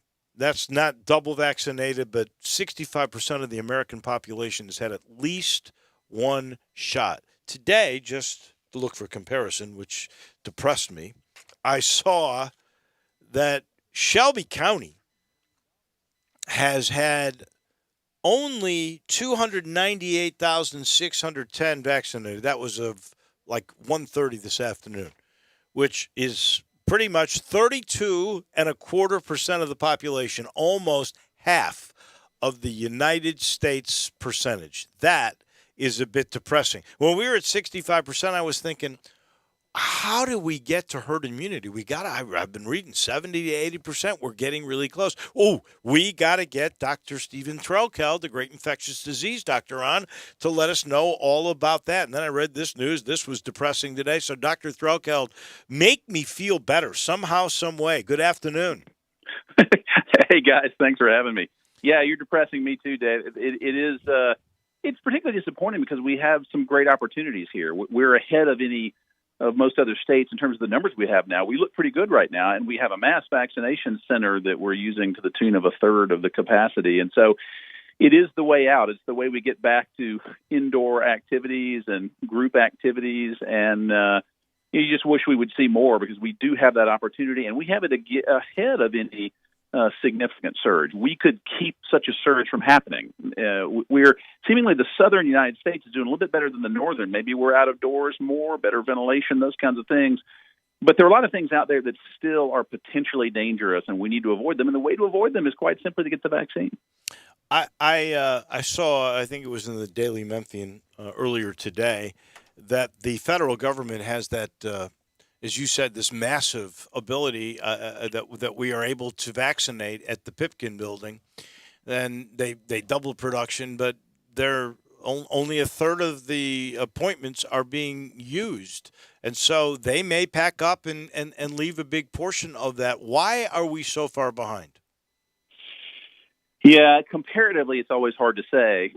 Rural areas seem to lag behind urban areas, but I think the problem that we face, certainly locally and indeed nationally, is that we're trying to sort of mass educate people. And I think that is not, I mean, the polls show that as trustworthy a guy as Anthony Fauci is and, people like that, nobody listens to anybody connected to the government. People do listen to their own doctors.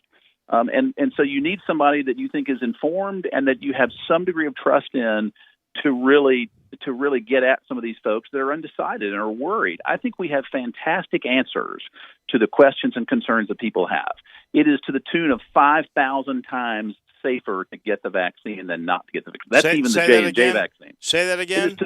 It is to the tune of 5,000 times. So if you have a 1 in a million chance, even if the J&J vaccine is guilty of all charges that people are talking about, it's 1 in a million people will get such a reaction, a clot, and only, way less than that are going to have any sort of chance at fatality. If you look at people who get COVID, out of a million people, you'll lose 5,000 to 10,000 people from the infection. And so it literally is. It's not just not in the same ballpark. It's not even in the same ballpark in the same city.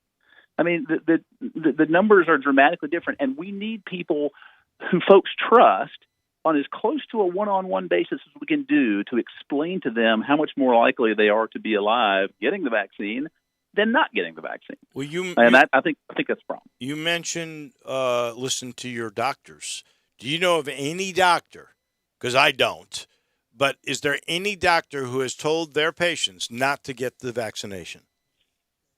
Sadly, yes, there are a few. There are a few, but very, very few. And I think the vast majority of people, and not just are they telling other people to get them, they've gotten them themselves, and they've gotten them for their family. And if you can't, I don't know how to tell you any more pointedly that I got it myself, and it's thousands of times safer to get it.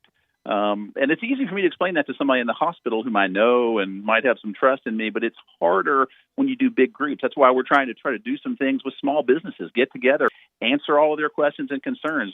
Give me what you got, throw every concern and things that are made up on social media, like the infertility stuff. These are just made up things. And the numbers answer those. We just have to get those numbers to people in a trusted fashion. And that's going to take a little more boots on the ground of people educating and more doctors being involved, nurse practitioners, folks who can get to their patients and be able to answer the question. Because people have concerns. I mean, they do. You can't just tell somebody that they're unfounded concerns. That doesn't work. You have to get with them to understand the concern and to answer it with real numbers and real data that folks can understand. You really do, Doctor. And a lot of people, I know a few people in my age range, the 20 to 30 people, 30-year-old people who don't want to get it because of how they developed it so fast. And I've had a few people tell me, well, if once we get to 70%, we'll be at herd immunity. I'll just let the other 70% do it to protect, and that way I don't have to do it. What would you say to that person that says, well, as long as 70% of the other population, I can be in that 30? Well, the numbers tend to go rising up at how many is 70%. It's not maybe not 70% anymore because we have more contagious viruses. So instead of having somebody with the infection surrounded by everybody who's immune, if you're in a stadium, for example, the new virus can jump farther over to someone who might not be immune. So the number goes up when you're talking about that. Clearly, the 20 to 30 age group is the one that is having the least uptake of the vaccine. And in part, no question, they're at less risk of dying from the vaccine. But there are two things about that. Number one, the life they save may be their parent or grandparent. Seen it happen a lot. And then the other thing is that if we let this virus, we're not going to get to herd immunity for sure without that age group buying in tremendously. There's just too much of the disease going through that right now. They're the ones at risk now. The older people have much more vaccinations under our belt now. But the longer we let this virus sit around replicating, the more variants we will get, the more mutations or spelling errors that we'll get. And those might translate into more and more difficult viruses to deal with, more contagious, more deadly. I can tell you I have a lot more 30s-ish patients right now who are sick in the hospital than we did before. There are a lot fewer total patients, but we have younger people who are getting sicker because of this virus, and it may further mutate to be more dangerous in younger people. We just don't know. The way you avoid that is to get rid of it, and the way you get rid of it is to vaccinate everybody. So explain the herd immunity to me, because I remember when it first was being discussed, when we were in the throngs of this pandemic, people said if you could get to 70%, you would be in pretty good shape. We're at 65% as a country with at least one vaccine. So maybe we got to wait 2-3 weeks or a month for the 2 weeks after everybody gets their second shot, where you can really start looking at it. But could there be herd immunity? You mentioned in the North, where they're maybe doing a better job of vaccinating. Could you get herd immunity in certain areas and not have it in the rest of the country? Absolutely. I mean, there are mini herds everywhere. That's why people who are vaccinated now can go into small group gatherings without masks. I mean, that's what the payoff is. And the problem here, though, is, and it's part in that 20 to 30-year-olds, we got to have them on board, because the number is no longer 60 to 70. With the UK virus, it's more like sort of 80 plus probably. And if you just use the arena example again, if we have a few people in a spaced out FedEx Forum, say, half occupied, the idea is that if a few people in there have the virus, the folks around them might be immune and keep them from giving it to anybody else. It sort of chokes out the virus. There's nowhere for it to go. But if half the people are vaccinated, it has to go around a lot more circuitous route to get to you on the other side of the arena. But with these new, more contagious viruses, it may jump over. It'll go farther to the next guy who might not be immune. So it makes more people have to be immune to protect, because it's a larger circle that virus can jump out to than what it's doing right now. When we talk about the numbers and, well, more or less the lack of numbers of vaccinated people in Shelby County, I got my second dose yesterday. I ended up going to Dyersburg because I had gotten Moderna, and there seemed to have been little scheduling conflicts of when and where I could get Moderna here in Shelby County. But when I signed up for my vaccine, I used my Memphis address. Do I count as somebody who is vaccinated in Shelby County with my Memphis address, or does my statistic count in Dyersburg? Boy, if you're asking me to explain the bookkeeping of the forces here, that may be hard. But I think you'll count for Memphis, honestly. I mean, I do. If you use that as your address, but I'm not. I'll be honest with you, I'm not totally sure. I think there have been some back and forth on that. But let me say this. You're being vaccinated. The reason it's so important is that, and I'm going to say this slowly, if you've been fully vaccinated, you are essentially 100% protected against severe ICU kind of illness and death from this infection. 100%. I mean, even getting the infection, it's not, we say it's 95% effective. That means it's 95% better than people who haven't gotten it. If you take studies that they've shown of folks who've had the vaccine, way less or way fewer than 1% of those people are even getting symptomatic infection or positive tests. So it's tremendously protective. And it is essentially, again, 100% effective at preventing people from dying of this infection. And if we get to that, we're way more than halfway through the problem. You mentioned the different variants. I saw this piece on 60 Minutes, and this was, I think, a week ago last Sunday, where there was a gentleman from a drug company that was involved in the genetics of the vaccines. And he was saying that they now have the code, and that he thought within 2 to 5 years that there would be a vaccine that would stomp out any kind of COVID variation and could be so effective that it could do away with the common cold. Are these kinds of possibilities, because we were able to get this vaccine for COVID-19, are they really possible?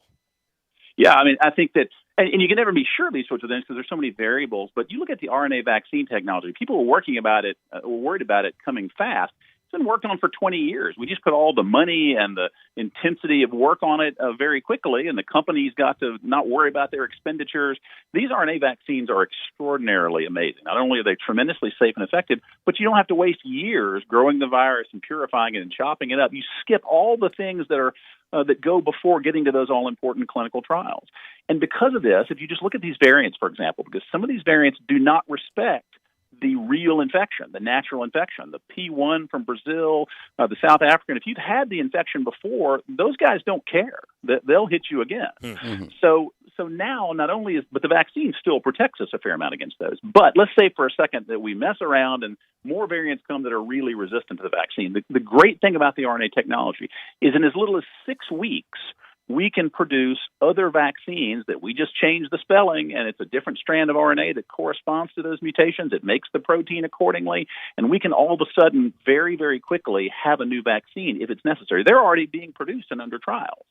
So, but that technology will indeed allow us to much more nimbly test things, get them to tests faster, and may be able to attack things like the flu and, as you say, the common cold, which is there are a lot of coronaviruses that cause the common cold. There are 4 of them out there.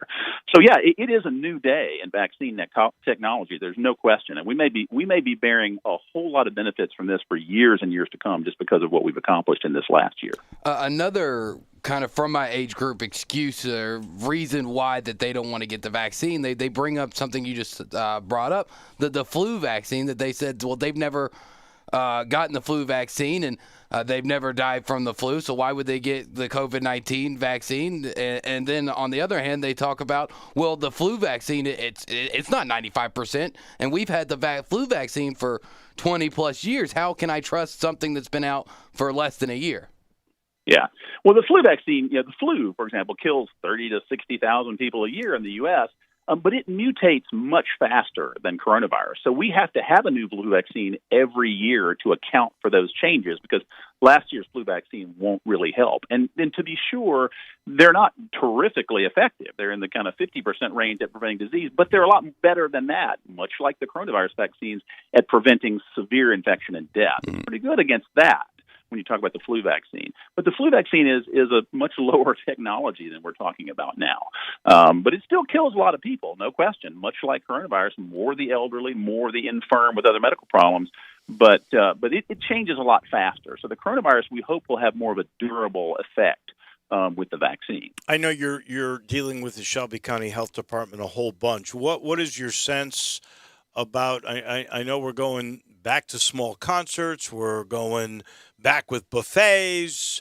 Are we doing this too quickly? Is this the right amount considering the slow pattern of vaccination? Yeah, I think the simple and truthful answer is we just don't know. The time will tell. If Michigan comes to call at our doorstep, then they'll have to dial some things back, to be sure. But we've been in a good spot right now. The country is very much a patchwork, and we're pretty lucky right now. Much as we were in the beginning, we had time to watch New York in all of their tragic sort of situations, and we were able to blunt the curve by taking that into account. We hope that we'll be smart on this by getting vaccines because we can avoid all of those problems. And I think you're right. I mean, they're going to have to watch very carefully because if we're not vaccinating folks, we're going to be much more at risk for those sorts of things, even the current UK virus, let alone any other mutations that might be at us. I know it's too hard to predict what we might see for football in September or even for basketball next October or November. But we are about to start baseball at AutoZone Park a week from Tuesday, and then there's going to be 901 FC. These are outside events. What is your sense right now of safe in terms of capacity at AutoZone Park? Well, I'm happy to jump forward to football, too, at the very least. I think outdoor activities are increasingly, obviously safe. We've learned one thing. We've learned a lot. We've been wrong about a lot of things as we began to study this thing a year ago. But we've learned that one thing that's really crucial is ventilation. And there's no better ventilation than a swirling wind at the Liberty Bowl. So I think outdoor activities, when you get an adequate number of people vaccinated, are going to be they're going to be pretty safe. I really do. I think we're in pretty good shape moving forward for outdoor activities, much as we are for smaller groups. Outdoors is the place to be on this, and that's why we have a bit of an advantage in this part of the country, to be sure. The indoor thing, it's going to depend on how many people are vaccinated and what the community transmission is, as it's always been. But outdoors, I'm telling you, I'm extremely optimistic about that. If, let's say, our percentages don't increase and we can't get because obviously at this point, anybody who wants the vaccine can go get it, regardless of age, health dependency, and anything like that. If our numbers don't improve and we kind of teeter exactly where we are for the next couple of months, could you see a possibility, especially for people like me and like so many others that did their part, that went and got vaccinated, not only for their own health, but for everybody else's health? Could there be a point where we say, all right, we're going to open some things up, but only to the vaccinated people, where you have to show your vaccine card? Just because, to me, I've done my part. I got it as soon as I could. And if other people are being selfish and don't want to do it, it almost feels like you're punishing us who did the right thing. Yeah, no, it's a great question, and I think a good point. I think at some point, once everybody's had the opportunity to be vaccinated, you can almost turn it around. You don't necessarily need to say, you have to show you've been vaccinated. You just have to be smart enough not to show up if you haven't been vaccinated. Because if you've been vaccinated, you're safe from the worst part of this disease. So that is entirely possible that will start happening. The problem is, of course, that some people who are immunosuppressed, they may be on steroids or transplant patients, cancer patients, they don't necessarily have a great response in every case to the vaccine. So those are going to be the people that are kind of left behind, and we have to try to protect those people. And I think that's part of our responsibility to be vaccinated. But yeah, no, I think absolutely. Once everybody's had a chance to be vaccinated, there's going to be a time where people are going to say, you know what? We need to open things back up a little bit because most of us are safe. And I think you very well may see that phenomenon. Absolutely. Well, I just hope we can get people, you said it, it's 5,000 times safer to get a vaccine than to not. And that's a doctor who's an infectious disease doctor. Call your own doctor, get his advice, as Dr. Threlkeld just told you, because the more we get, the more we'll be able to do and feel normal. Doc, can't thank you enough. We'll probably talk to you again at some point down the road. Always good to be with you guys. Thanks. Thank you. Thank you. That is Dr. Stephen Threlkeld, the infectious disease doctor. He's brought to you in part by Homer Skelton Hyundai, Genesis of Olive Branch, where the product there's so good they just break records every year in terms of selling this technology. Hyundai, tied for the safest car in the world. Genesis, clearly, best bang for your buck if you are a luxury car driver. I don't just say that. People who drive these things and test these things will say that. Look, out of all the Genesis dealers in the country, top 50 in the United States, all the major metropolitan areas, Genesis of Olive Branch. Top 10 in all of the Southeast, 1 or 2, depending on the month, in the district. That's how good those cars are, and that's how good the service is. Every new car, Hyundai or Genesis, you get a 10-year, 100,000-mile limited powertrain warranty. Let me tell you, those things last forever. And then because they want to take care of you. This group's been together 13 or 14 years, taking care of people in the Mid-South when it has come to Hyundais and now to Genesis cars. They give you a 3-year, 36,000-mile maintenance package. Let them do all the work for you. They'll change your oil. They'll rotate your tires. They'll do everything to make sure that you have a great experience when you buy and after you buy, when you are taking care of your car. Get in Lamar, go into Mississippi, exit number 1, Craft Road, turn left, and go see that entire gang. Oh, you'll love them. That is Homer Skelton Hyundai and Genesis of Olive Branch. We take a quick timeout on what has been a busy week for the Tigers. We'll talk this Lawson edition. We'll talk some spring football. It's time to talk Tigers with our own Greg Gaston. He comes your way next. Listen online anywhere, anytime at sports56whbq.com.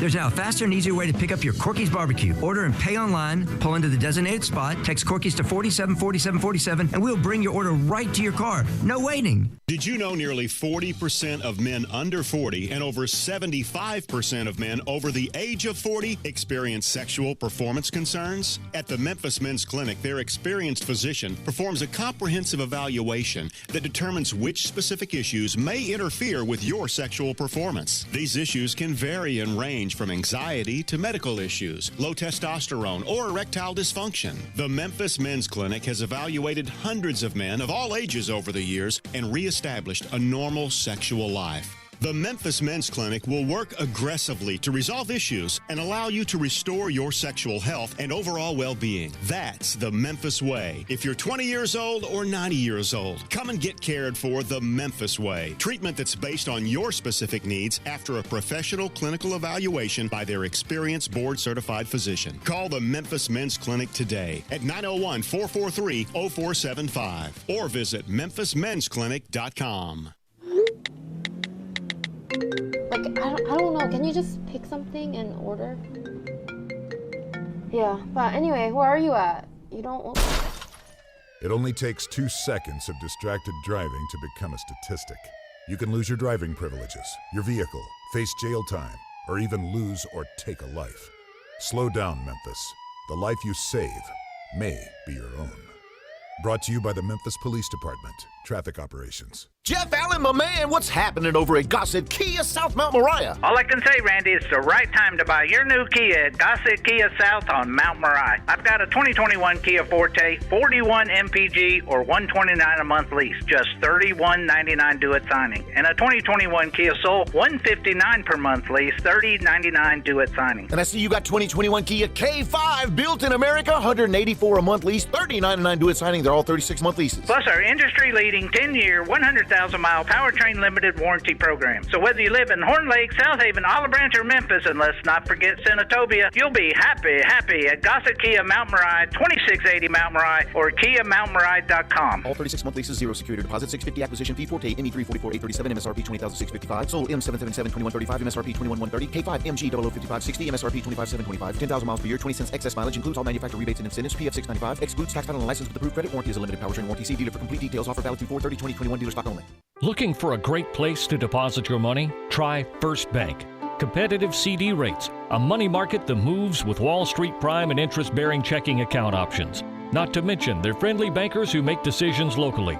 To find out more, stop by one of First Bank's 3 local branches, 6482 Poplar Avenue, just east of International Paper, 8398 Highway 64 across from Wolf Chase, and 6280 Highway 64 in Oakland. Or visit firstbankonline.com. Member FDIC. Welcome back to Sports Time on Sports 56 with Waldo and Stats. This hour of Sports Time is brought to you by DeSoto Auto Sales. Here once again are Dave Woloshin and Brett Norsworthy. Cruising through our Thursday. You know, when people talk about real estate, they say, when you want the job done, call Sheldon. That's my guy, Sheldon Rosengarten, Mark Spendorf Realtors. The hottest new listing that he and Maria Cron have just placed on the market is 3500 Wynn Garden Cove. Why is it hot? Well, It's because it's the ultimate wow house for a lot of different reasons. It's on the 18th fairway at Southwind. It is also the former home of Grizzlies coach J.B. Bickerstaff, as well as Josh Pastner, the current owner, totally renovated and then never moved in. So it's a deal, whether you live in Southwind, Germantown, downtown, Midtown, or wherever. If you or someone you know is thinking of selling, please talk to 2 or 3 real estate brokers, but make sure Sheldon and Maria are one of them. Their experience and that strategic marketing program, well, it sets them apart from all the other brokers. Just like hearing your home, maybe, on this show. All you got to do is call 483-0546 or go to memphisrelocate.com. Busy day, and we got to talk some Tigers with our friend Greg Gaston, who's brought to you by RE/MAX, by Presto Shutters, by the law offices of Stephen Leffler, by Mount Moriah Auto Sales, and by Popolock. The Lawsons made it official, Greg, today. They're back in the family, and now, and Drew and I have gone over this, now this Tiger team may be, well, I think it is. It's not maybe. This is the deepest Memphis team that I have seen going back to 1981. Well, first of all, guys, good afternoon. Real quick story before I dive in on the Lawsons. You just mentioned, Wolo, that house with J.B. Bickerstaff owned and then Josh Pastner owned. Mm-hmm. This is a fun little fact. The house that I bought here in Memphis after living in Cordova was owned by Saul Smith. Wow, we got coaches all over the place that end up with great house. Did he renovate that house completely before you moved in? I don't think he renovated it. It's a nice house. It was crazy when my wife said, yeah, it was a former Tigers assistant coach. I said, what? Who? Smith? Yeah, Saul Smith? Okay. So anyway, little fun fact there for you. That is good. My home. But yeah, today was quite the day today. And I thought for a long time it was going to be, once the word started to get out there about the Lawsons, that they would definitely end up going to Memphis. And then as each day passed by and you didn't hear any news, I started to wonder, well, maybe something's up with this. But today, obviously, we got the news. And from a athletic standpoint, from athletes, boy, oh boy, have they lined up athlete after athlete after athlete. Now, what's interesting is a lot of them are from the same mold as far as the 6'6", 6'7", long, lean, athletic type player, which I guess is what Penny wants, or he wouldn't have put together so many on one team, because Penny was that type of player as well. I think if Penny goes into a lab, he comes out with these type of players, and that's what he has. So he has a plethora of them. But now the hard part, and the question still remains, will they add one more if Cissé is not a part of the team for next year, because they would have that open scholarship. But for right now, you start to let your mind wander about combinations and things of that nature. And now it's important. It's not only for the players themselves to find that camaraderie and that cohesiveness together once they get together on campus, but then the all-important coaching of these guys to make sure that they're all on the same page, that they understand that this is a team that uses a lot of players. Penny likes to get them in, get them out, get them back in, get them back out. You're not going to probably see, unless there's foul trouble or injuries, guys playing north of 28, 30 minutes. I don't think that's going to happen. I think you're going to see a lot of players that will get playing time. And if you can keep the egos in check, there is an opportunity to have a great season. Look, if you look at the stars next to these guys and you look how heralded they were coming out, a guy like Earl Timberlake, my gosh, if he can be healthy, what he can bring to the team, I think there's a lot of excitement for Tigers fans, Wolo. And then on the flip side, there, of course, is the concern with the Lawsons, how things ended the first time around. But I think Keelan, who was on middays earlier today and has said it before, made it pretty clear what happened in the end with that, and it has nothing to do with the University of Memphis nor Penny Hardaway. What did he say to you? He said that the blame is all on Tom Bowen. Point blank. He said, this is one. He goes, I'm gonna shoot from the hip. He goes, it all happened because of Tom Bowen. This was mano a mano, basically saying that I was promised this.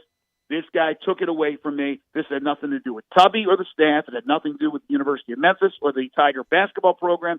It had nothing to do with any of that. This was one man, and that's why it happened the way it happened. And, of course, his sons supporting him, going to Kansas. Everybody knows the rest of the story. The rest is history. But they have a love affair, that Lawson family, with the University of Memphis and with this city. And when Chandler knew that he was going to hit the transfer portal, he knew he was going to come to Memphis. He knew that was going to happen. Now, it was getting Jonathan on board because Keelan said that, because I said, were they definitely going to be together, a package deal? He said, not necessarily. He thought for a while there that they were going to go separate ways. But he said, brothers get together and they decide what they want to do. But once Jonathan got on board with Keelan to play together, obviously they pursued Memphis and Penny pursued them. Did you ask Keelan if he was going to stay at Wooddale as their head coach or if he was going to be the replacement for Tony Madlock? Yes, I asked him. I didn't ask him if he was going to stay at Wooddale. I said, I have to ask you this, coach. Are you part of this deal to come and replace Tony Madlock with that remaining open position as assistant coach? He said, it has nothing to do with anything. I am not. He said, I got my, what did he say? He said, I have a bucket list of things, and one was to coach in college, and I had that opportunity already at Memphis. I am fine. This has nothing to do with that. Those guys, my sons are not playing here because I've been given a deal to come and coach. That's what he told me today on the show. Greg, I listened to most, I'd say probably like 95% until I had to get out of the car around the 12:20 mark of the Keelan Lawson interview. And this is nothing against you or Eli. I didn't believe a word he said. I really didn't. Really? I thought he came off very fake, and the fact that he threw Tom Bowen under the bus, saying that it's 100% his fault, calling him a bad apple that ruined the bunch at the University of Memphis, really rubbed me the wrong way. A person who did more for University of Memphis athletics the last 20 years than any other person that's stepped through those doors rubbed me very wrong.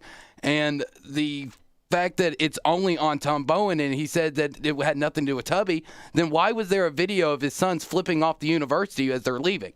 If it was just on Tom Bowen, then why was that a big story of them basically saying F you Tubby? Well, first of all, and I'm glad, thank you for listening to the interview, both things can be true. Number one, Tom Bowen did a lot, and he did a lot for football. He put football on the right path to the success it's had now. So we all appreciate what Tom Bowen did. He came in to fix football. He fixed football. Now it's going to be interesting because he's up the road in Jonesboro at Arkansas State, and the Tigers will be playing the Red Wolves coming up this football season. So I have all nice things to say personally from my relationship with Tom Bowen. On the flip side now, this is the way that Keelan felt. He felt, and I'm glad now whether or not he's being truthful, being honest, I don't know, Drew, but I like the fact that he shoots from the hip. I like that he came out and said, listen, my relationship is great with everybody, but not with him. I was promised something, and he did not live up to the promise. Basically, that's what it is. The sons, and that's immaturity. That's young. That's guys protecting their father, backing up their father. I don't look too much into how they exited the University of Memphis. Chandler or Keelan said, and you probably heard this, that even KJ, after his time at Kansas, when he still had some eligibility, ended up at Tulane, wanted to come back to play at Memphis and finish his Memphis career. He has all the Memphis tattoos on his body. He loves Memphis. And he said that Chandler wanted to play at Memphis. There was never anything that prevented that from happening, even though he had his run-in with Tom Bowen. And now it's obviously come to fruition with the two brothers combining. So I hear what you're saying. I don't know. I mean, that's your opinion, and other people may have a different opinion on whether he is being honest. I personally love when a guest comes on and shoots from the hip, even if it's shooting somebody down that I respect. But my respect for Tom Bowen is a different situation than what that he dealt with basketball promises and being an assistant coach. In the meantime, now Penny's going to have the chore of really, like I say, all this depth of figuring out who's going to play and keeping everybody happy. One thing, though, that we know for sure, the Lawsons both decided to come, after Penny said on Zoom earlier in the week and on this radio show yesterday, I need guys to fit in. I don't need stars. I don't need a guy who wants 30 minutes a game or 20 shots a game. I need guys to fit their role. Did Keelan address that at all today? Absolutely. He absolutely did. He said that Penny said to him, and this was the main reason why the family together as a unit, this was the best thing, that Penny said, I know your sons as well as anybody. I know their game. I know how they are personally. I know how they can fit in. Whereas basically saying that other coaches don't know those guys like I know them. I will know how to deal with them, to treat them, to use them in a game. Penny said that, or Keelan said that he wasn't promised anything. He knows that Penny uses a lot of players. He doesn't play anybody over 30 minutes. And he said that Chandler would fit in right away as basically a 4, because they are looking at probably going a lot of times small ball with smaller guys, with DeAndre Williams up front. We know what DeAndre Williams did. He said that Penny told him that Chandler fits in perfectly in that position. Jonathan, he talked about, and it's ironic because before he came on, Eli and I were talking about it and saying, yeah, here's a guy who has to hit the weight room, because we know how hard it is to make that transition from high school to college. Even a guy like Derrick Rose, it took a while for him to make that transition. So he said Jonathan is going to work his tail off all summer long, getting stronger. He doesn't expect Jonathan's going to walk in there and be a starter. He expects him to be able to come off the bench and contribute, I think, early, but no guarantees, to learn the game. But he believes, because I asked him point blank, can he play the point? He said, absolutely. He has the court vision. He has the handles. You know, Penny was a tall point guard, Wolo. Mm-hmm. So he thinks that kid is in the mold of what Penny was when he was coming up and then eventually going to then Memphis State. So he believes Jonathan will be a backup guy that will get some minutes coming off the bench and probably playing that point guard position, or at least handling the ball. Chandler more of a guy at the 3-4, probably more so at the 4. When Williams is playing the 5. Mm-hmm. Right? So you could have a lineup. Think of this lineup. And I mentioned it right off the bat. You could have a lineup, let's say you played Quinones at the point. If you just wanted all this positionless basketball. This is your positionless Memphis 6'5" to 6'10" team. Okay? You would have Lester Quinones at the point, Landers Nolly at the 2, Earl Timberlake at the 3, Chandler Lawson at the 4, and DeAndre Williams at the 5. That could be your starting team. You can have that. Then if you want to go bigger, now again, Cisse is the one remaining question mark. Or Ono or Dandridge. You'll have 3 bigs if Cisse comes back. Right. So Ono is, even though he's big, he's now 7 feet. He's 7 feet tall. Yeah. So he is, like, technically, you look at that and go, he's a 5. But he's a guy that plays out. He can play out in the perimeter. He can knock down 3. Right. Dandridge but Penny told us yesterday most of his dirty work is done inside. Yeah, you would think so, right? He's good on the block, but he's also a guy that's capable. He's got more of an offensive game than Cisse. Yes. He's not the defensive prowess, have the defensive prowess that Cisse has.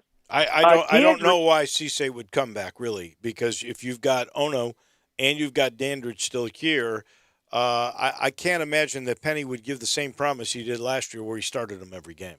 I don't think he's coming back. I'm just telling you that it's still not yet official. So you got to say with a caveat that, maybe, because Penny also on the Zoom meeting said that. Cody Toppert on midday said it the other day. Maybe they're being nice. I don't know. I don't think he'll be a part of the team next year. All right, I got to ask. Go ahead, real quick. I was just going to say, and Dandridge is a back to the basket type center, so you can go bigger, obviously, if you go Dandridge. All right, let me ask you about your perception of the spring game in a minute. I got to tell everybody though about James Davis. My goodness, that's a turnover right there. James Davis, I've been saying for years, I love the Stant Perfect Fit shirts. And I know I want to tell you, they've got the Perfect Fit pant. It's a Stant pant. And it's the only place that you can get it is James Davis. This is amazing. Same story. 2 measurements. You feed it into the computer. It comes up with the perfect fit. I'm serious. The leg, the seat, the bottom, all made to your body type. The perfect fit. You got 80 different fabrics to choose from. And from now until Saturday, through Saturday at James Davis in the Laurelwood Shopping Center, buy one and you get a Stant pant for free. So basically half price. Amazing. They start at $165. Get the perfect fit pant. Get the Stant only at James Davis Men's Store. All right, Greg Gaston, what did you think about the spring game? Loved it. Loved everything about it. Loved the weather. Loved the turnout from the fans. I know everybody was anxious to get out of their house and to get out there. They tailgated. They had the barbecue contest. I thought the team, and again, it's spring football, so you take it with a grain of salt, but I thought they did some very good things. There's still a lot of question marks. I don't think we saw a lot out of the quarterbacks, so all 4 of them. A couple played better than maybe the others, but certainly this is going to be a race into August. We all expect, at least on paper, that Gunnell will be the starter when it's all said and done, but I don't think anything's completely clear right now. I do believe a guy like Keelan Brown or maybe even Peter Parrish will have some type of package that'll be part of the games for the Tigers offensively moving on. And Ryan Silverfield said that earlier on our show earlier this week that that won't be a surprise if that's part of the offense. Defensively, I thought Mike McIntyre's team really got to the ball. They had a couple of picks. We saw some of the new guys perform. And I'm excited about some of the guys that were either hurt that will be back in August and some of the freshmen that will be coming in, Wolo, in August to be a part of this team. So I thought it was a home run, a towering blast over the wall in left field for the Tigers in their spring game, and especially when you throw in the fact we didn't get to have one last year. Yeah, well, defensive depth, that defensive backfield, terrific.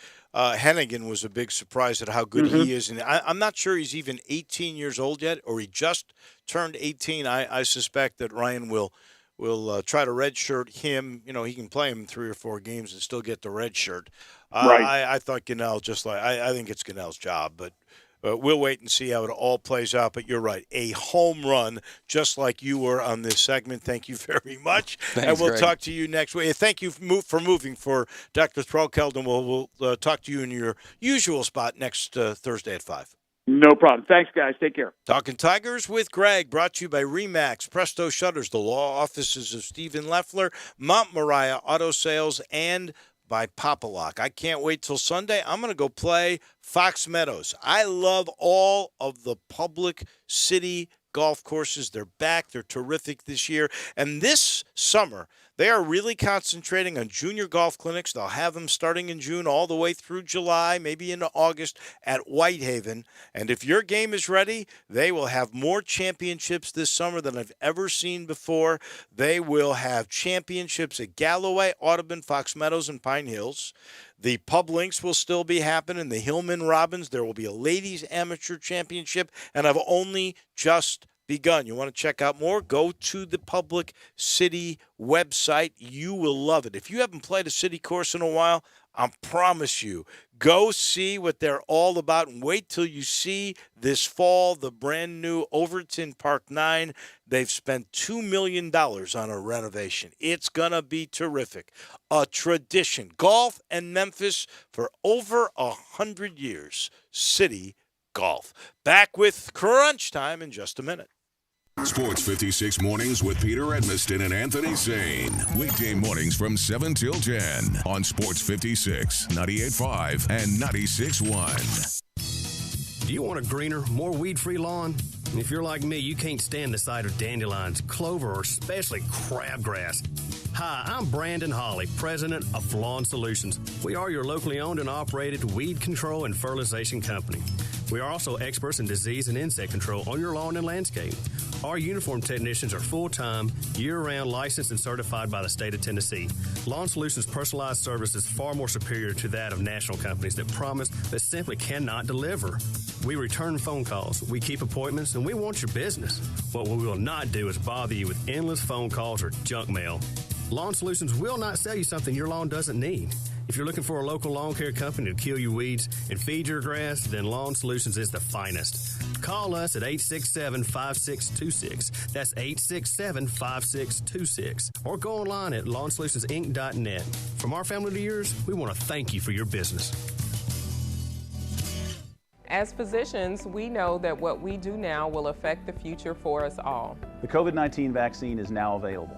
It's safe and very effective, and it's a great defense against coronavirus. But we still need to continue to mask up, socially distance, and get tested. Getting vaccinated will help us all get back to some semblance of normalcy. Let's get vaccinated and tell your friends and family to do the same. Memphis and Shelby County, get vaccinated. It's our best shot. Mount Moriah Auto Sales. What sets them apart? Great selection, quality, high-end to low-end cars, and low mileage. Mount Moriah Auto Sales is under new management. Ask for Emmett or Steven. Check out their great selection of cars or trucks. Choose from Dodges, Jeeps, Fords, GMCs, Infinitis, Porsches, Range Rovers, Lexus, Mercedes, BMWs, even Bentleys. Mount Moriah Auto Sales also has a great service department with 12 bays for everything from oil changes to alignment to new tires. Go to MountMoriahAutoSales.com. Pick out your like new car or truck today. Mount Moriah Auto Sales, right on the corner and right on the price. Tired of waiting on your sportsbook? Waiting for deposits and withdrawals? No more waiting with Action 24/7. We're cutting out the middleman. Deposit or withdrawal in cash. Action 24/7 has more than 100 partners in Tennessee for cash deposits and withdrawals.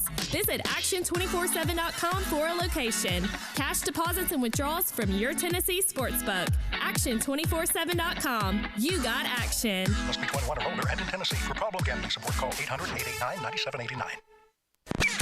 Welcome back to Sports Time on Sports 56 with Waldo and Stats. This hour of Sports Time is brought to you by DeSoto Auto Sales. Here once again are Dave Wolosian and Brad Norsworthy.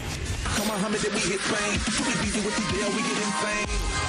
Welcome back. We've got crunch time coming your way in a minute. This final portion brought to you by the commissary. Make it easier on yourself. Go get the best barbecue there is. Get the ribs or the shoulder. You can start with the nachos. They invented them at the commissary, you know. Or you can get tamales, or you could go crazy and just order everything.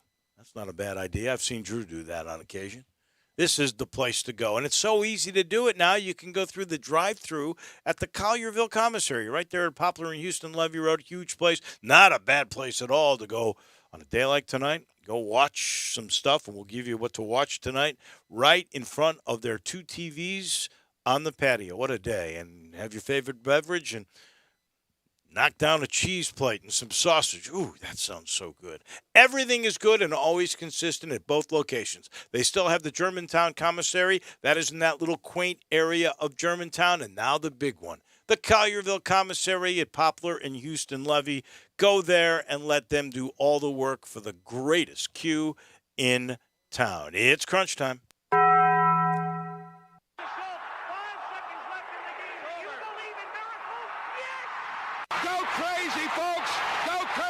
This is for all the biggest crunch time. You are looking live. In your life have you seen anything like that? Goodbye.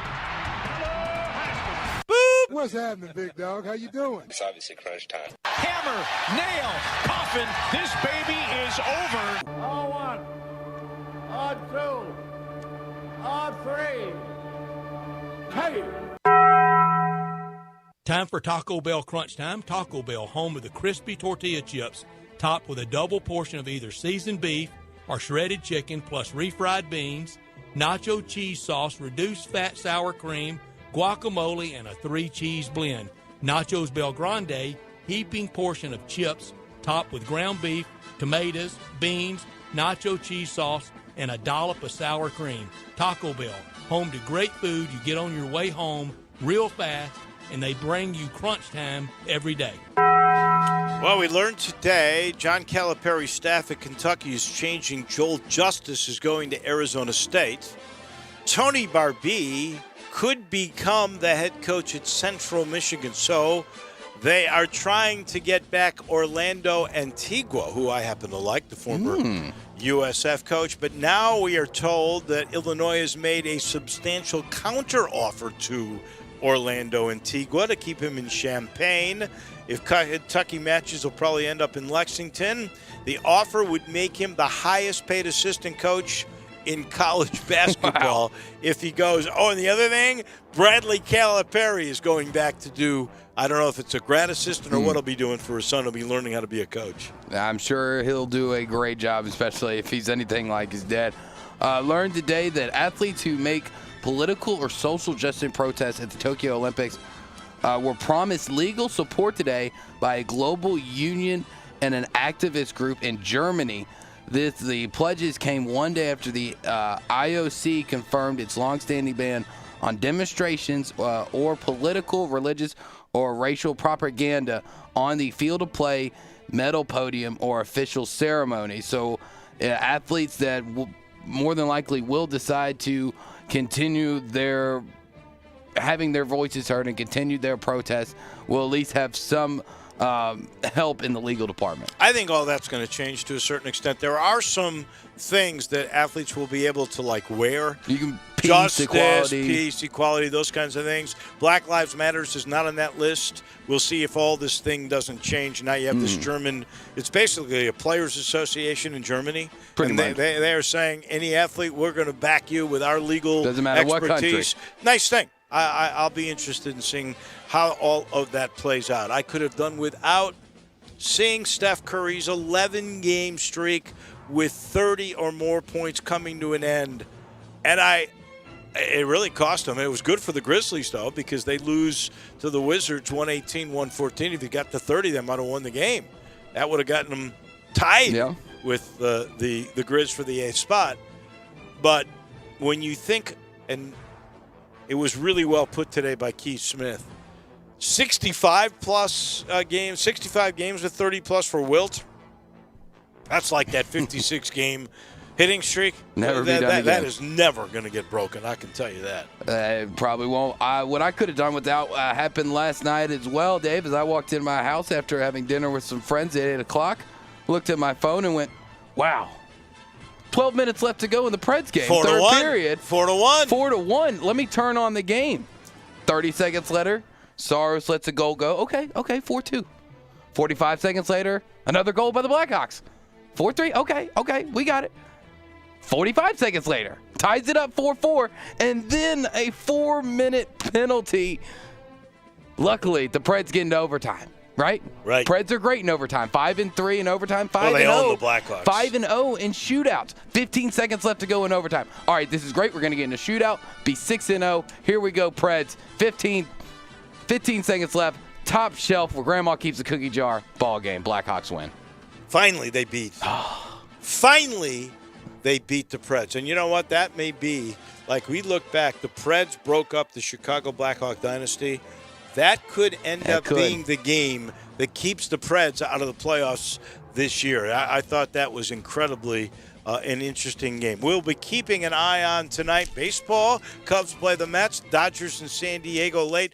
Believe the Cardinals have the night off, but there is baseball right here on Sports 56 starting at 6:30. Ole Miss LSU. That's also on ESPNU tonight. And there is some really good basketball. It's TNT basketball night with Ernie Johnson and Barkley and Kenny and Shaq on that crew. 76ers Bucks. That'll be a big game in the East, followed by the Lakers and the Mavs. You got to kind of root for the Lakers in this one if you're a Grizzlies fan. We want to thank Bob Carpenter. That was fun chatting with him. Keith Smith, Dr. Stephen Threlkeld, and we talk Tigers with our friend Greg Gaston. Tomorrow, the usual. It'll start again at 3:30. We'll have Bruce Marshall and a whole bunch more. Hope you enjoyed it. The big news today, the Lawsons make this class and this next year's Tiger team the deepest I have ever seen. Have a great night, everybody. As physicians, we know that what we do now will affect the future for us all. The COVID-19 vaccine is now available. It's safe and very effective, and it's a great defense against coronavirus. But we still need to continue to mask up, socially distance, and get tested. Getting vaccinated will help us all get back to some semblance of normalcy. Let's get vaccinated and tell your friends and family to do the same. Memphis and Shelby County, get vaccinated. It's our best shot. Mid-South Hobbies has your favorite model airplanes, boats, race cars, and trains to build. With brands you know like Lionel, LGB, and a large selection of Traxxas radio-controlled trucks, cars, and boats. Mid-South Hobbies has all the accessories to make them complete, with thousands of paint colors to make them shine. Reach the sky with rockets and kites, or reach deep into your imagination with action figures, comic book superheroes, and fantasy quest games. Get passionate about your hobby at Mid-South Hobbies. 4862 Summer Avenue, open 7 days a week. Call 901-682-9402. Hey, if you're hungry for great Mexican food for breakfast, lunch, or dinner, got it. La Guadalupana, La Guadalupana, Guadalupana. Choose from tacos, burritos, enchiladas, sizzling shrimp, beef or chicken fajitas, and even a Cuban sandwich filled with Mexican sausage, chicken, ham, steak, jalapenos, avocado. Add a nice cold beer to your super nachos. Top with melted cheese, beans, sour cream, guacamole, tomato, and jalapenos. Great prices, generous portions, great service at 3 locations: Summer Avenue, Cordova Road in Winchester, La Guadalupana. I'm Gary York. I'm the service director at Lexus of Memphis. Our service department